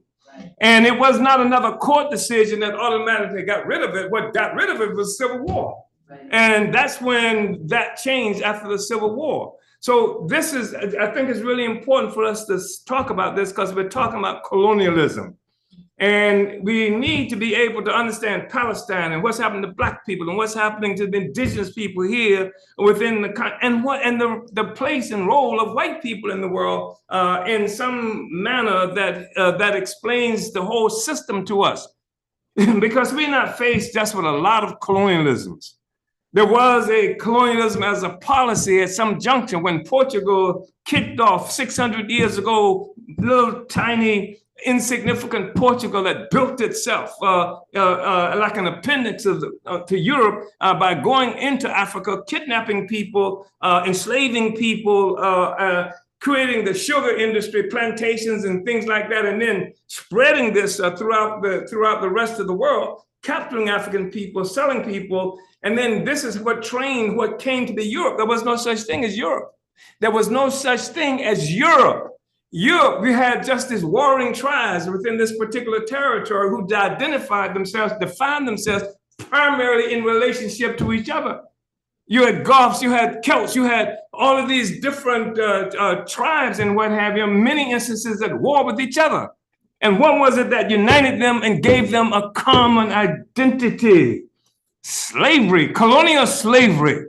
People like to talk about slavery as some relationship just between us and white people. But it was colonialism. It was the initiation of the whole colonial project. There's nothing normal about this relationship that happened with African people and European, what came to be Europeans. This was the beginning of the colonial project. And it didn't just stop there. African people have been dispersed all around the world against our will at gunpoint. People like to talk about this country being something like how do they characterize it, a nation of what? Of immigrants. We are immigrants, we were captives. Yeah. We, along with the indigenous people, are the only people who did not come to this country looking for a better way of life. We lost a better way of life as a consequence of being brought here by those who did come looking for a better way of life. They were chased out of Europe by poverty and oppression. Poverty and oppression. So I think it's really important for us to understand it. Plus, this whole notion that the worst crime in the world has happened to white people. Like European Jews. Did you know that when the colonial project began, the attack on Africa, there was something like 600 million Black people in Africa? 600 million. Did you know they killed at least 1/3? They killed 1 out of every 3 Africans during this whole period, this dark period of Europe colonizing Africa. 200 million Black people died in that process. It changed the entire ecosystem of the Atlantic Ocean. The sharks learned to follow these ships coming from Africa all the way across the Atlantic because they knew they were going to feed well, because Africans, many of whom would jump off because they didn't want to leave Africa. Some were thrown off because they were inconvenient. They might have got sick. They didn't want the rest of the people to get sick so they would lose money at the end of it. They threw them overboard. And sharks literally learned to follow those ships. Schools of sharks. There's a highway of bones connecting Africa to this land right now. This is the America that we are talking about, that we are fighting for, that somehow is the ideal, etc. And this is nonsense. And this is the origin of this process that we're looking at. This is where colonialism comes from. This is where Venezuela comes from. This is where Cuba comes from. This is where all of those territories that we call the Indian America, this is where Haiti comes from. This is where Jamaica, all those places come from, this whole process of stealing Black people and dispersing us against our will around the world. And in the process of doing this, for the first time in human history, a world economy was created. Was no world economy. Africans had traded around the world before, but there was no single economy that linked the entire world together. And this is what we call a colonial mode of production. This locked all of us into a single parasitic relationship. that many people refuse to recognize. They can see capitalism because capitalism is that thing that thrusts white people to the surface and to this very prominent place in history and significance. But capitalism rests upon the foundation of colonialism. Can you imagine the existence of capitalism without the theft of this land that we sit on right now? Can you imagine a capitalism that can exist without the theft of Black people who were captured from Africa and dispersed all around the world, who produce all the value? It wasn't being a capitalism, but just white people who would have to live with each other, and that would be a mother. The only thing that keeps the real mayhem from happening in the white world is they got us to fuck with. Excuse me. I mean, they'd have to deal with each other all the time if it weren't for the rest of us. But the point is, it's a parasitic social system that sucks the blood. That's why we will be with the Palestinians, and we want to be more conscious of the fact that we're looking at a mode of production. This ain't a Palestinian problem, it's a colonial problem. And the fact is colonialism dominates the entire world, and it's got white people hooked up into it as well.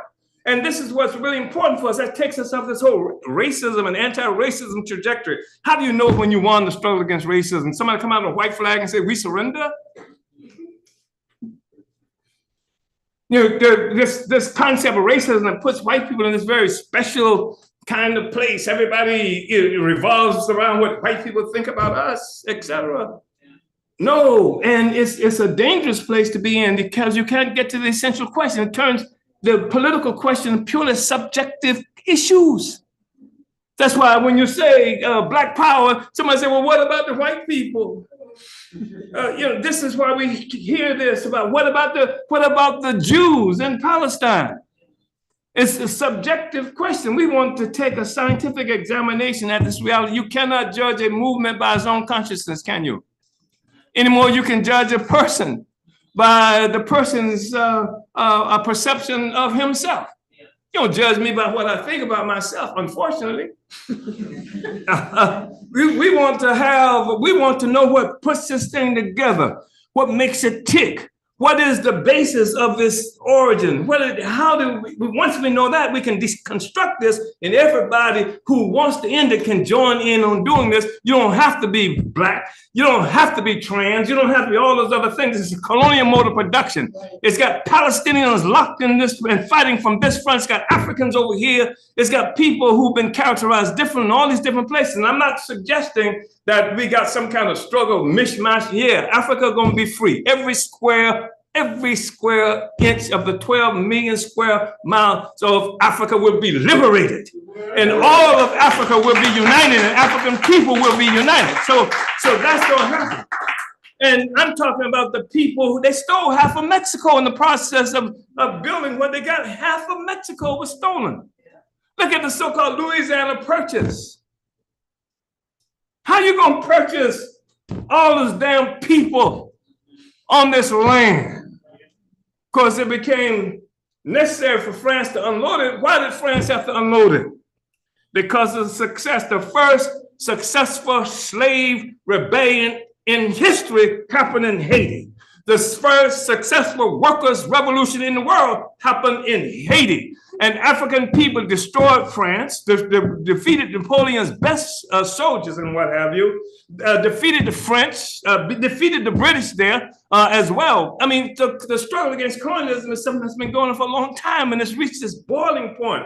And I want to say that something about this that we should really recognize. First of all, I want to appreciate these students. You know, I really do. I really do. Because you are the evidence of the big problem this system got. But I've seen it before. Saw it in the 1960s. We saw it in the 60s, and you've seen the videos and movies and heard the stories about 60s. All the campuses were rolling, you know, throughout this country and then throughout the world, just as they are now around Palestine. It's not just happening in this country. All around the world, people are fighting in solidarity, standing up on these campuses in solidarity with Palestinians. But we've seen it before, and we saw the crisis that we talk about Palestine. We saw the Vietnamese. The Vietnamese carried the world oppressed people on their shoulders. They fought the most serious battles against the United States and against France, etc. And guess where, there's nobody who can convince me that the tunnels we see in Gaza didn't have their origin in what the heroic Vietnamese people did in Vietnam. Those tunnels were something that they became renowned for. And they had hospitals and movie theaters and what have you underground in these tunnels, and they kicked the U.S.'s ass. And the Palestinians are doing a similar thing now. It's a colonial question, and we are involved in the same struggle.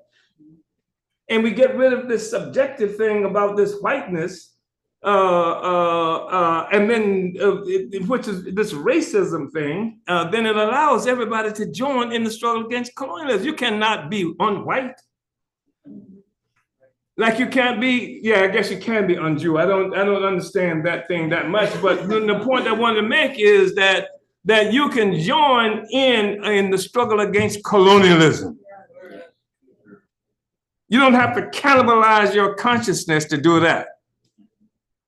You don't have to cannibalize, you may have to cannibalize, destroy your sense of self, because most of us have been formed, our consciousness, etc., by this system that we live in. And so, and that's normal and natural too, because it is a mode of production. When you talk about a mode of production, you're talking about a system within which all life is, human beings engaged in creating life. The whole system of production. People don't have any problem, as I said, recognizing capitalism as a mode of production. They've said that for years and years, but to say colonialism. And I like to quote, people who are really respected when it comes to, by Europeans, by white folks, when it comes to defining some of these terms that we use, because Karl Marx himself said that wage slavery, and that's an interesting concept, isn't it? He said wage slavery in Europe required as a pedestal slavery pure and simple in the New World. So even the white workers in Europe, the activity of capitalism in Europe required the enslavement of African people here. And it was not just Africans, it was the indigenous people who are here as well. And nobody even mentions the indigenous people. If they're not in the room, nobody even mentions it. This, you're talking about colonialism. And because colonialism will disappear people, because Israel cannot exist if there's a Palestine. The existence of Palestine is the negation of Israel. The existence of Africans here is a negation. It challenges the whole system here. Because white people have to ask the question, if I am an African, who the hell are you? Yeah. This is a real problem, and I didn't create that damn problem. Those who kidnapped us and brought us here to somebody else's land. And I just want to say the indigenous people here were the first friends that we had when we got here. Only friends that we had. And we became part of indigenous nations and things like that. We lived with them and lived together. And many of the wars against the so-called Indian wars were wars to recapture Africans who had moved and lived with indigenous people here in this country. So we are one people. And I just want to clear up one other thing, that I'm an African. I was born in St. Petersburg, Florida. And I'm an African. And, the fact is that you can't get on a boat in Africa in 1619 as an African and then get off in Virginia as a Negro. Right. If we were Africans when we got on the damn boat, we were Africans when we got off the boat.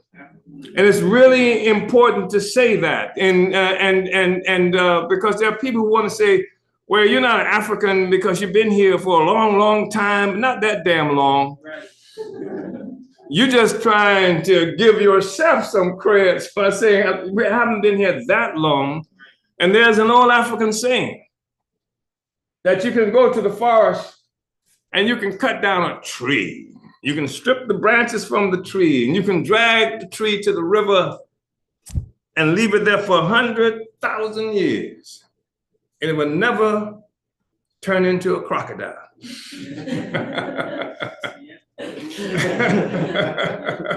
So being born someplace doesn't cut it. You know, doesn't cut it for me, doesn't cut it for white people. Yeah. That's right. Being born someplace doesn't cut it. Doesn't cut it for people who are trying to steal Palestine. Being born someplace doesn't cut it. And how do you solve the problem? You become one with the Palestinian people. You become, that's what it was before. Palestinians, Palestine is not a religion. It's a national identity. And there were Jews who were Palestinians, and there were Christians who were Palestinians, and there were Arabs and Muslims who were Palestinians. They just want to be white. And it's really going out of fashion. It is. Some people even turn themselves orange. So I just think that it's really important. I appreciate being here. That somebody said it before during this meeting. I'm not sure who it was who made the point, but I think it's really important to recognize that those people who call themselves socialists and they say that they're fighting for socialism, etc., they're sort of like Walmart socialism. Like Bernie, what's his name? Bernie Sanders is a Walmart socialist, you know.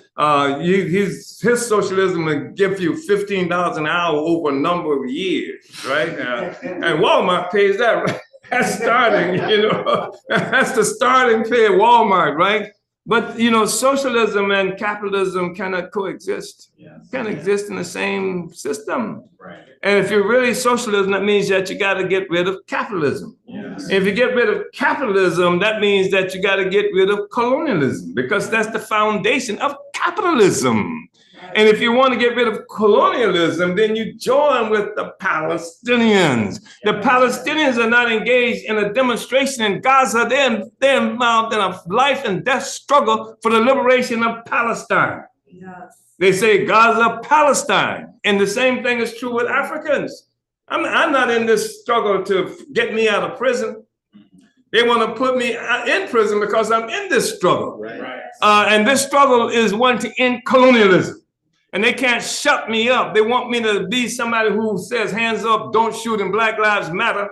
And what I'm saying is that colonialism must go. Colonialism must die. Colonialism must be destroyed if there's going to be any peace for the people on this planet Earth. That's what we have to do on these campuses too.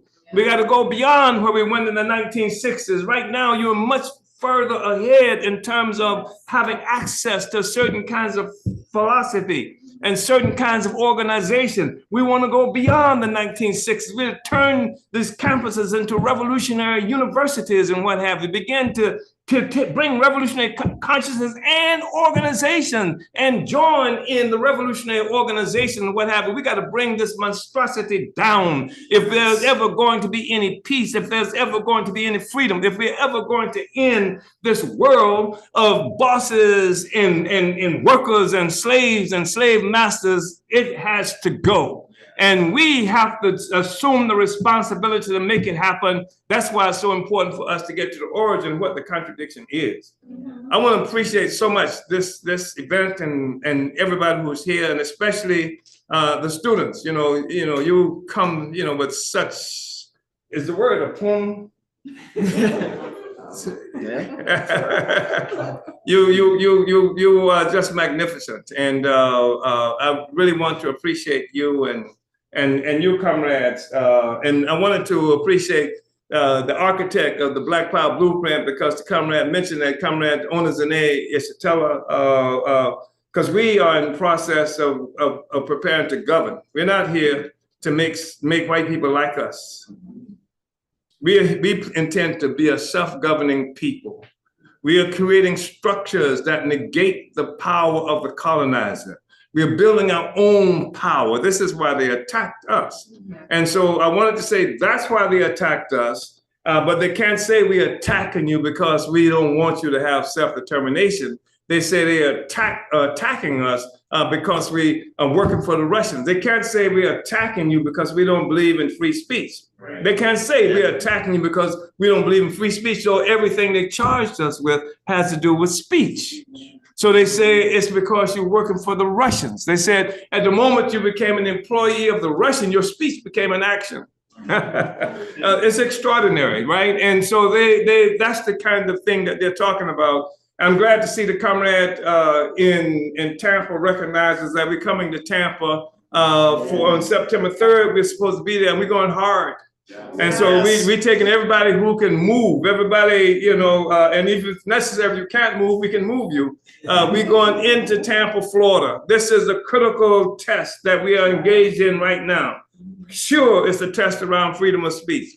If we lose this, there's no such thing as free speech anymore. And the fact is, because they will charge us, they say it's not that you told a lie. They say this. This is what they say. It's not that you told a lie. It's disinformation, even if it's true, if it hurts the image of the United States. Yeah. So this is their political line. They said also that they're charging us for working for the Russians. And they said that over 6 years, we took $7,000, they said, from the Russians.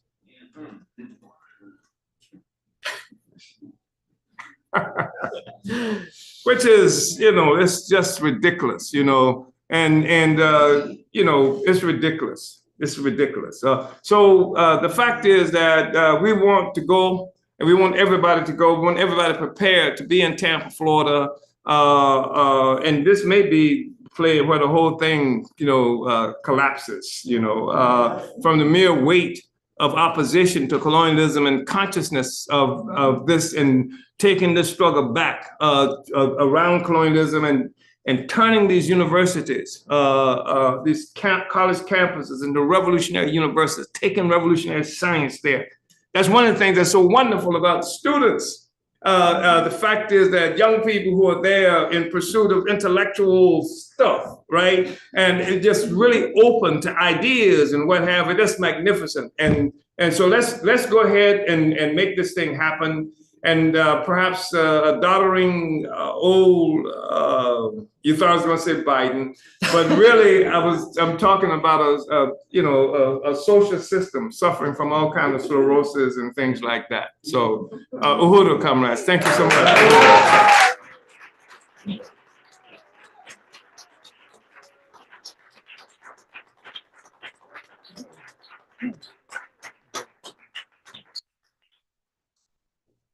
Uhuru, Chairman, really incredible overview as always, really kind of outlining everything, this whole system that we're looking at. And next, I want to bring up some comrades here to kind of go into, why being a part of this fight, is important, and why paying reparations is so important. I want to bring up Len Demmer of USM and APSC and Wendy Snyder. Oh, yes. And please put your questions in the chat, put your comments in the chat, for any of our speakers. We will go over that in just a little bit. So, Uhuru, Len. I do have the.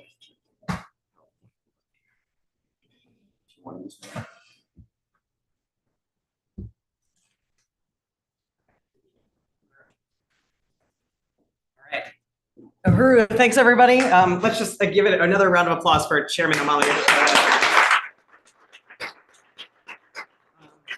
Yeah, is Wendy up here? Okay, good.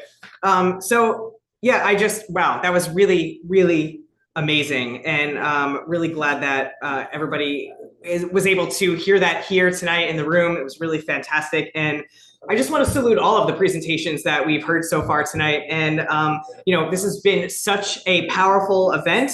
And we just want to take a couple minutes right now to talk to all of you about how you can be a part of this anti-colonial struggle that is being led by the African working class, the African People's Socialist Party, who have been leading this fight to end colonialism for, all over the world for over 50 years, including in occupied Palestine. So, I do want to call up Comrade Wendy Snyder, who is here with us, who's also part of the Uhuru. Solidarity Movement. Yeah, Uhuru, can you hear me okay? Uhuru. Yes, yes. Awesome. Thank you. Yes, Yeah. it's great to be here with you. What a powerful presentation today by everybody. Thanks, Wendy. So yeah, we just, we really salute the righteous resistance of the Palestinian people who are fighting to overturn their colonial oppression. And it's like the chairman said, it's the same colonial system that was built on the backs of African people. And we're calling on all of you tonight to take a stand against the genocide in Gaza by getting organized right here within these colonial US borders, to take a stand and for the right of Palestinian people and for indigenous people and their liberation. And, we're just here in St. Louis, just here in this city, the infant mortality rate of babies in 1 year, the majority of them Black babies, is enough to fill 15 kindergarten classrooms. And, we're calling on everybody here to get organized under the principled leadership of the African People's Socialist Party to overturn these colonial conditions that we could see right here in this city, in North St. Louis, on the other side of the Del Mar Divide. So I am just going to turn it over to Comrade Wendy in a moment to talk to you about, how we can overturn our complicity, of genocide, and how we can build a culture of reparations by being a card-carrying member of the Uhuru Solidarity Movement. So I'm just going to turn it over to you, Wendy. All right. So what does being a member of a USM mean? It means so many things. I actually saw a question that I know we'll get to later, but just about how do we dismantle the US as a settler colony? Well, the African People's Socialist Party has answered the question for us as white people that we can be organized under the leadership of the African People's Socialist Party by joining an organization and creating a force of white people who are not organized by the US government, but are organized by the African Liberation Movement. And so, there's so much to say about the meaning of being a member of Uhuru Solidarity Movement, getting access to the strategy to overturn colonialism that the party leads, and getting access to this theory of African internationalism that is a whole process of being honest about who we are as white settler colonizers, and being serious about looking at, the history that's been talked about today of complicity of white people and unity, and actually carrying out the colonial violence against indigenous and African people right here. And so I could go on, but I know we don't have too much time. So let's go to the next slide. So the principles here are very simple: that we work under the leadership of the party, and that we organize, that first of all, that this party solved the problem that they were confronting, where white people were attempting to organize the movement of African people. And then two, that we organize for reparations to African people.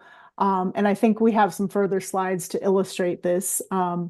Yes, and so there's about 50 years of leadership of the African People's Socialist Party. They built this strategy for us, for white people to be united under their leadership, and that the reparations really is about the resources going towards the programs of the One Africa, One Nation Market, the Uhuru Bakery Cafe, the Uhuru Wakalia African Women's Health Center, basketball court, the community garden, the independent workforce, the IMPEDUM office, which is the International People's Democratic Uhuru Movement office in occupied Azania, which we usually know as South Africa, but it's occupied Azania. These are programs that we're supporting when we're building, when you're joining USM, and we're building a movement around reparations and really a culture around reparations. And so there's some picture of some of the programs, and that we are able to stand with African self-determination by putting our money where our mouth is, not just saying that we unite, but actually giving money every month or whenever we can, and building fundraising. Thank you, Wendy. Yeah, so like Wendy said, we have those 3 principles of unity, and that is really what unites the Uhuru Solidarity Movement. That's what makes USM USM. But there are also some other things about what it means to be a member of the Uhuru Solidarity Movement. And one of the main things is that it means connecting with other white people like yourselves who want to stand for reparations to African people and stand for justice for all colonized and oppressed peoples around the world. And it also means getting connected to all oppressed people of the world through our relationship to the African Revolution, upon whose backs, like the chairman said, that this whole system was created.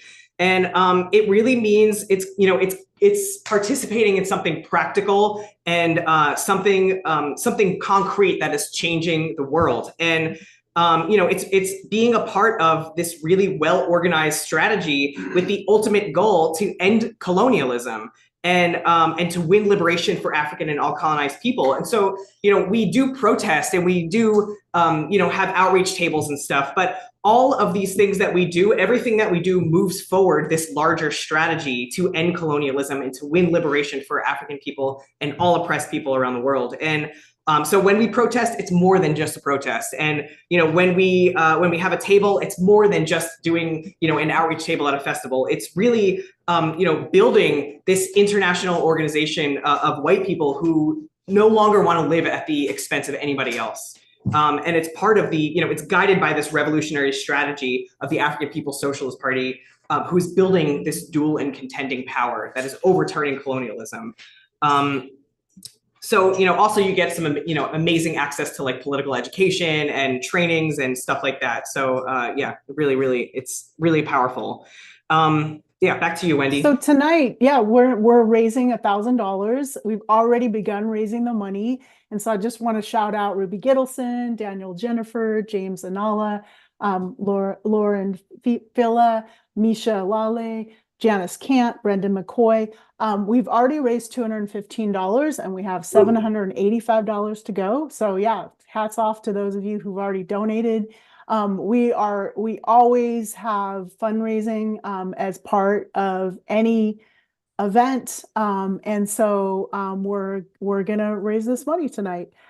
So you can go to join Uhuru Solidarity, uhurusolidarity.org/join and become a member tonight. And that will go towards our fundraising. There's many ways you can become a member. Yes, thank you, Wendy. And yeah, so like Wendy said, go to uhurusolidarity.org/join, become a sustaining member, become a general member, and all of the reparations that we pay goes towards ensuring that all these amazing programs that some of which you could see on the north side of St. Louis, are still happening despite the FBI's desperate attempts to try to shut this down. So it's really important that we build membership.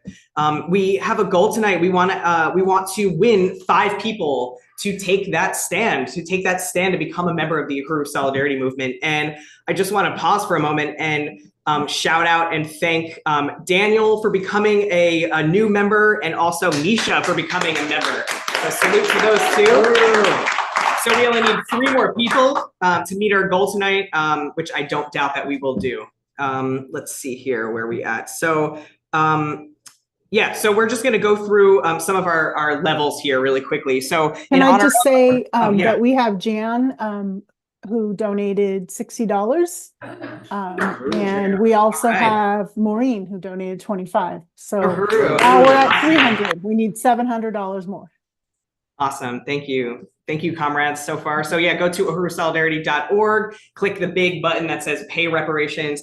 So I just, we have a bunch of people here in the room right now, and our goal for tonight is $1,000. So I just want to pause here and ask if anybody in the room, who has access to these resources, can contribute $1,000 in reparations tonight.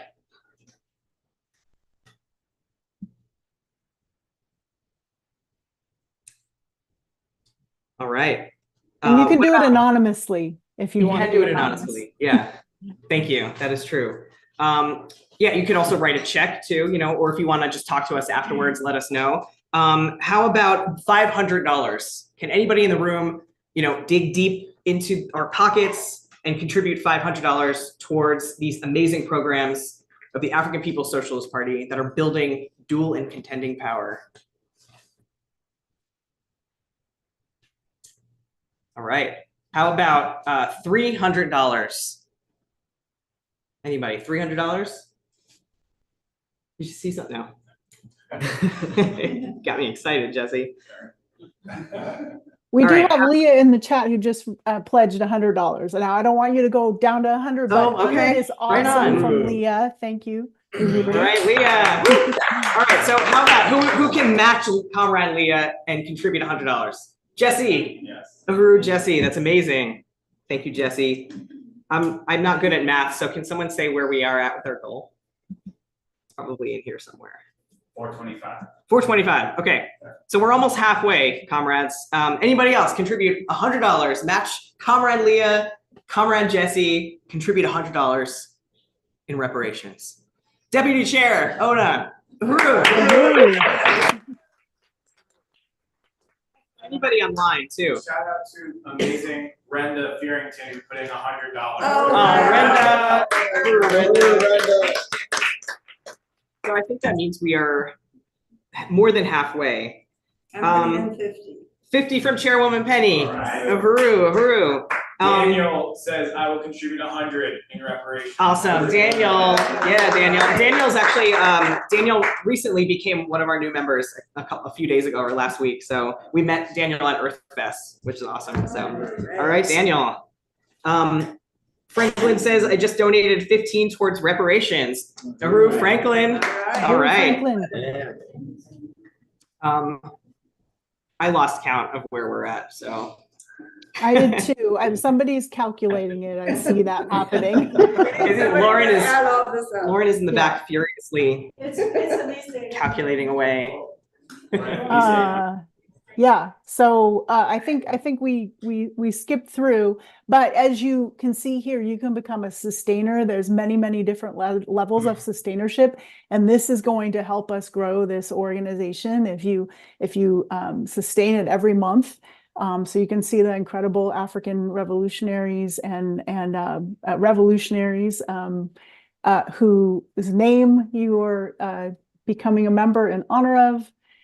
It looks like we have, okay, I'm going to wait until this comes through. It looks like we have 210 left to raise. If that's correct. Right. Yeah. $40 from Sophie. Uhuru Sophie. All right, great. Now you can also become a general member. I did want to just help you look at that slide and see. So students or fixed income, $10 a year. That means a lot as well, just to be a member, because like the chairman always like rattles off how many cities we're representing in the United States. We want to represent more and more cities, not just in the US, but around the world. We know there's white settler colonialism around the world. We know white people need to get organized under the leadership of the African People's Socialist Party, wherever we are. Yeah, thank you. Yeah, and I know we do have a lot of students in the room. Salute to y'all for being here tonight. Really appreciate it. And yeah, one of our goals is, we want to build the Uhuru Solidarity Movement on campuses. We want groups of USM on campuses, doing the work of organizing other students. So, if you are a student and you're on campus, you can also become a member for only $10 for the whole entire year. You'll get like a card with your name on it. That you can proudly carry around, and that you are among the ranks of the people that the African People's Socialist Party can count on, to be fighting against colonialism.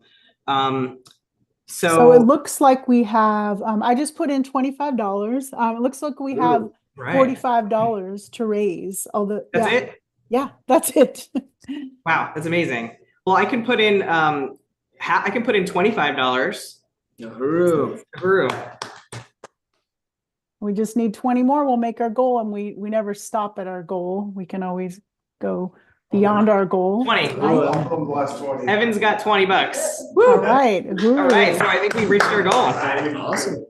That's amazing. All right. Give yourselves a round of applause, everybody.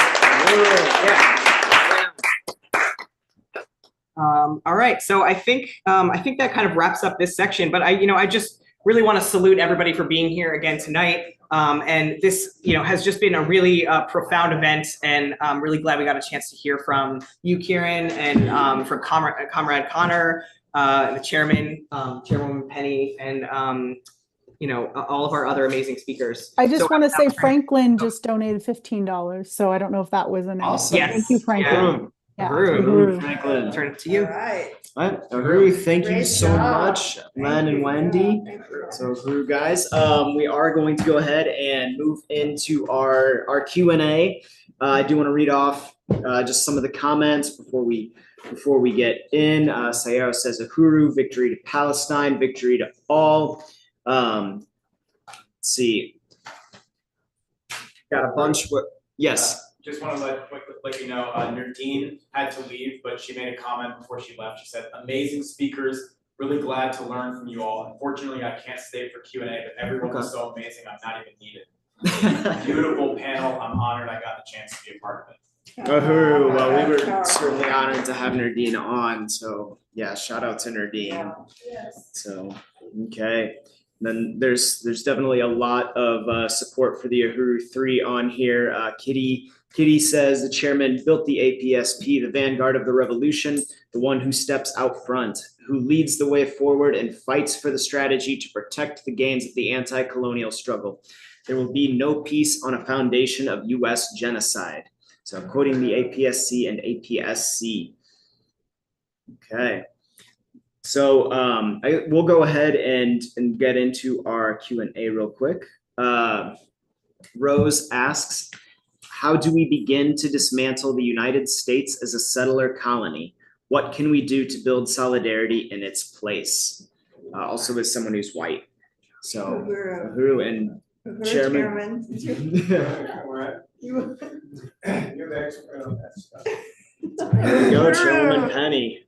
Uhuru, so she was saying, how do we dismantle, how do we go about dismantling the system? Well, I think that the lesson, the understanding that we've heard tonight is the leadership of the anti-colonial struggles, the struggles of African people, the struggles of the Palestinian people, the indigenous people, and the oppressed and colonized people around the world are the key, because they are the foundation upon which this entire system rests. And for white people, we follow their leadership because we're not going to have a revolution that would change the world.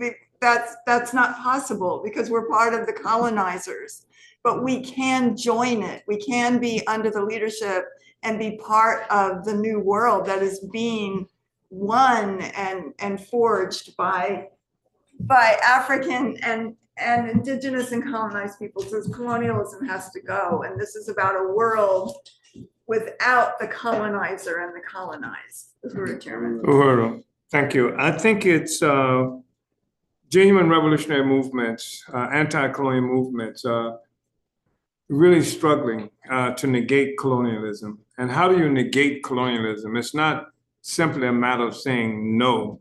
It's also saying yes to the future. Yeah. And it has to be able to manifest itself concretely.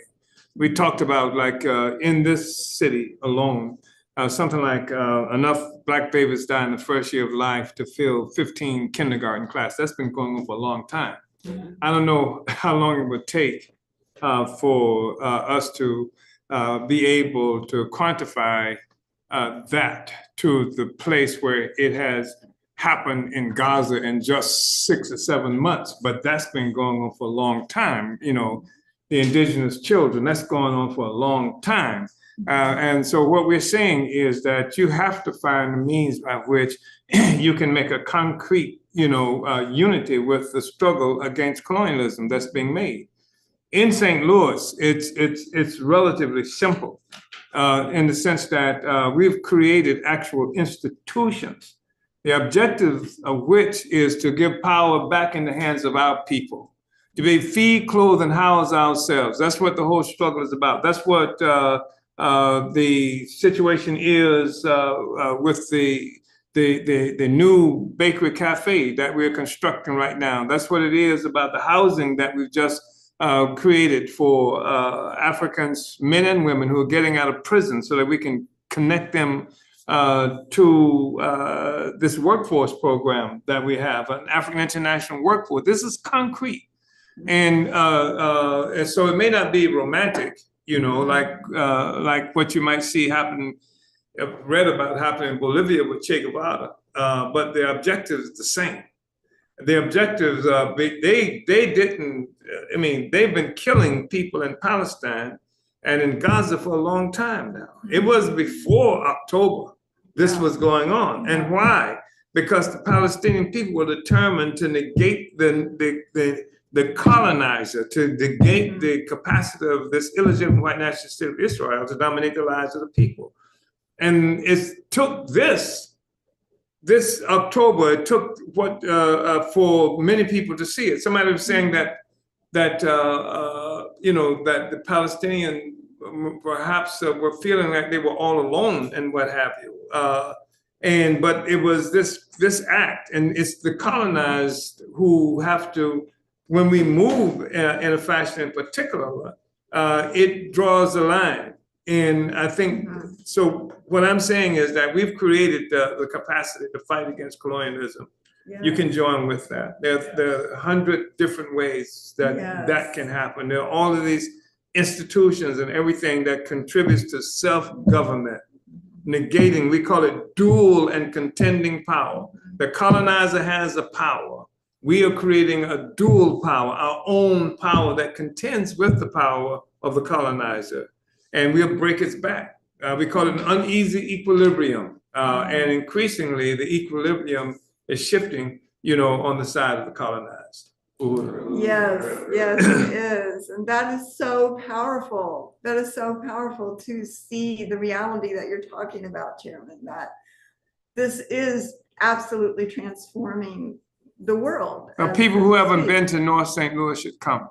Yes. We're inviting you, come and see Black Power Blueprint. Yes. Because this, you know, we can say this, but you really need to see actual transformation. Then you'll understand why they attacked us. And even despite the fact they attacked us, you can't hear from a progressive like Cori Bush or even Black Lives Matter saying nothing about it, because this is the fight against colonialism for the Black working class seizing power over our own lives.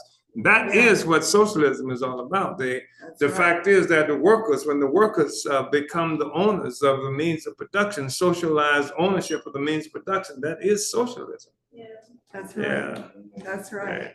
And the I Unite, I mean, everybody here needs to see the basketball court, the Uhuru House, the community garden, and what this means, not as charity or as being imposed on the community, but coming from the African working class community itself. It's very incredible to see a whole neighborhood, an area of the city that was left to die, that the city had a policy to starve that community, just like, you know, they're trying to starve the Palestinian people, but they couldn't destroy it. And this is a beautiful transformation, just that we've seen already, that the Uhuru movement and all around there, like the chairman said, dual power. And the city is just like blown away. It doesn't know what to do with this. This is the community itself solving its own problems. It's very inspiring to see. It's really beautiful. Ooh, absolutely. And I do want to shout out Paulette. Says Uhuru Paulette, official ad hoc committee. That's the Leonard Peltier. Joshua Shirley from Veterans for Peace, who's on, also made a donation. All right, Joshua. Veterans for Peace. So thank you for joining, comrade. Sayero also says, Uhuru, victory to Palestine, victory to all colonized Africans, victory to all colonized people. Uhuru Sayero. So Nathan. Same, Uhuru, victory to Palestine and the genocide in the Congo, Sudan, Tigray, and more. Yes. So, Uhuru. And then, so Rose had a follow-up, but I feel like we kind of touched on it certainly. As a follow-up, how do we do this as an individual? Was there anything you wanted to add to your response to? It's hard to do anything as an individual, to tell you the truth. I mean, organization is critical. And that's how they beat us up. They pick us up one by one. And we're limited as individuals. Organization is a crucial thing that we have to achieve. Thank you, Chairman. Yeah. Absolutely. What can one person do? We can't, but together it can't be defeated. Right. Yes, so we also had a question from Anonymous. How and what can non-Black people of color do to help in the fight for African liberation? Well, I mean, I want to say two things. One is that everybody needs to fight against colonialism, and everybody needs to articulate that. We need to say that's what it is, you know, because this has been one of the big fights. And we fought for more than 40 years after they crushed the anti-colonial movement in this country and around the world. As when they were killing Panthers, when they were killing, you know, revolutionaries, killing Che, when they were doing all of this stuff, they were struggling against the colonial, the colonized people were fighting against colonialism. You seldom hear people today talking about revolution. And you're beginning to hear it again precisely because of the kind of work we've done and what the Palestinians are doing. And the struggle against colonialism is, you know, achieving traction now in a really important way. So we have to capture that. We cannot allow them to bury this struggle again. They'll have us fighting for a better place within the colonial mode of production, a better, kinder, gentler, you know, colonialism. You know, they go back to fighting against racism. They will say stuff like, well, you know, the Civil Rights Bill and the Voting Rights Act, now Black people are free, you know, so what are you talking about, right? Many people perceive that. Many people say, they're doing to Palestine what they used to do to Black people, you know, or you will hear, you know, like white people, sometimes feminists and other people are saying that this is how they used to treat Black people, right? And all of that, you know, makes an assumption falsely that, you know, that the oppression of African people is ending. We're still colonized. And I think it's extremely important to say that the attack on Africa was an assault on our self-determination. That has not been re-achieved. You know, sometimes this expropriation of our self-determination was called slavery, and sometimes it was called segregation, and sometimes it's called integration. All of those things that African people still do not have self-determination. And they beat people up, they crush people, they crush their history, they fight to destroy their will to struggle, they corrupt their religious leaders and things like that. And this is what makes us so dangerous. That's what the whole notion of an advanced force, a vanguard, is to lead the people, you know, to provide the kind of leadership so that people can assess their own power. That's what it is that we're doing. And there's a long article in a magazine called The Atlantic. I couldn't read the entire thing, but it was extraordinarily long. It's criticizing. It's supposed to be like some kind of you know, intellectually weighty piece. How it's a mistake to start talking about settler colonialism and Israel is settler colonized and et cetera, et cetera. That's a part of the struggle, but they cannot defeat us. This is the thing. In the 1960s, the Black liberation movement in this country defeated the US ideologically and politically. It was wiped out. People were creating our own organizations, talking about our own self-government, et cetera. And what happened, of course, is because they could not defeat us ideologically and politically, they moved on us with arms, and they assassinated people, they arrested people, they bombed people, they did all these kinds of things. And what we have to do is really make this struggle of you know, I cannot overstate the significance of the ideological struggle. You know, the question of colonialism, they cannot allow them to escape this issue, this question. And the college campuses, of course, universities, that's one of the best places in the world that we can take this struggle. And I know they must be shuddering. I mean, they're fighting on campuses all around this damn country. There's a whole generation, you know, their children they're having to fight, and we have to take the leadership to them. Right, yeah. Yes, Uhuru. Oh, I just wanted to say one thing on what the chairman was saying, because I feel that we don't talk about enough how the African liberation movement, the Black Power movement of the 1960s was crushed by a counterinsurgency, which is a war against an oppressed people inside the US. And we're this poster over here. This shows some of the people, political prisoners, some of whom are in prison from then. Like some dead, since that came out. And some have been in prison almost 50 years for their beliefs that African people and indigenous people must be free. And, we have to uphold them, uphold the right of African people to struggle and to recognize that the US does, how it attacks the movements here is what it does to revolutionary movements around the world. And, we have to fight against this attack on the African People's Socialist Party right here. I did really appreciate Comrade Icarus's, statement of the significance of the trial. They're going to put us on trial for our words September 3rd in Tampa. We're inviting people to come. We want all of you to come, come for a week, come for a month. They're saying it's going to last a month. So as campuses, we can have access to buses, the student organizations and things like that. We can load them up, That's right. That's right. Let's come on down. Be a part of this and help organize it. We'll be, you can go to handsoffahuru.org, to stay up to date on all this. And I also want to shout out Jan with another donation of $40 and APSC Secretary General Ali with $25. All right. And Jan said she's coming to the trial. Hell yeah. Awesome. All right, Jan. You like Jan. So I also want to shout out Comrade Renda, who came up here to, help kick off. Incredibly talented individual.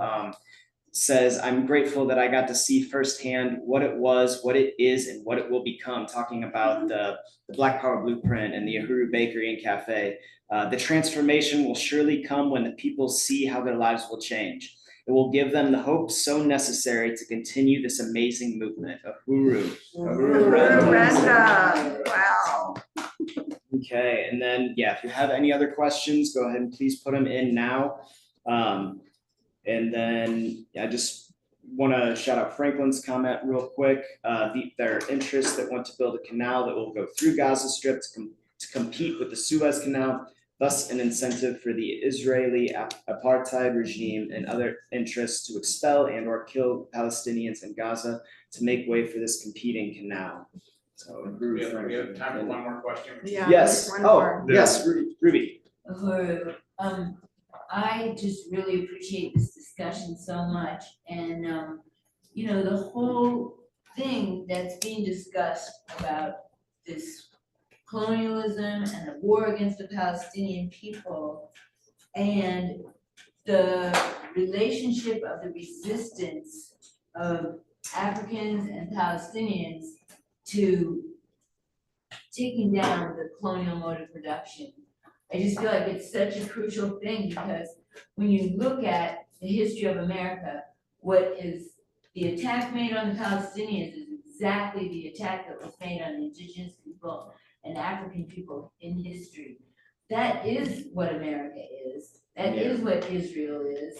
And the thing that the chairman has really been raising consistently is about ending the colonial mode of production. People, the colonized people rising up is that's the only thing that will transform it.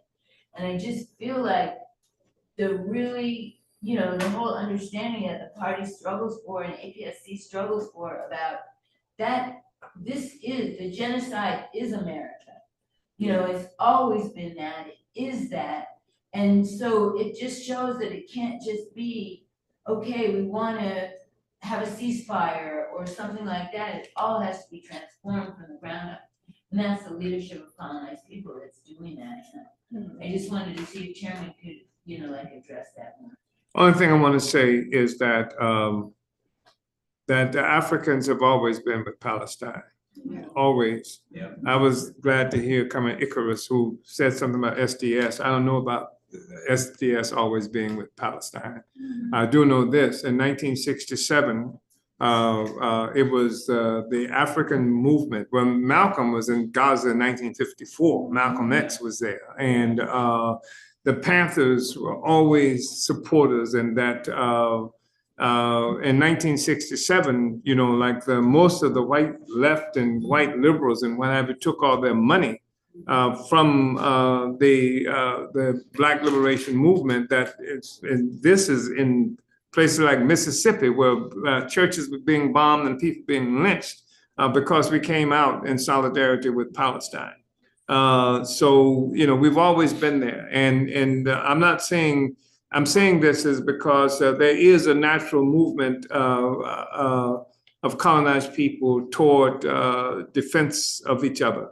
And I think we can give a greater coherence and organization today than we were able to do in the 1960s.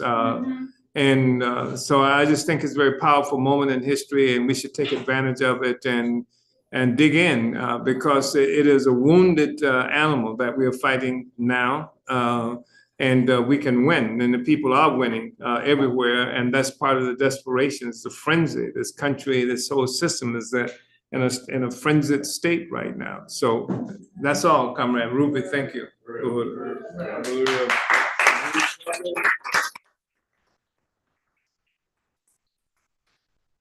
Uhuru, I want to shout out, and salute everybody who came on to speak today. I want to thank everybody for joining us. Chairman, did you have any last words? No, if you get a bus, students should get buses. Yeah. Get buses. And not only to bring students from here, but also bring Africans from other people in the community who want to get to Tampa. Get buses, and we can make that happen. Yeah. Uhuru. Yeah.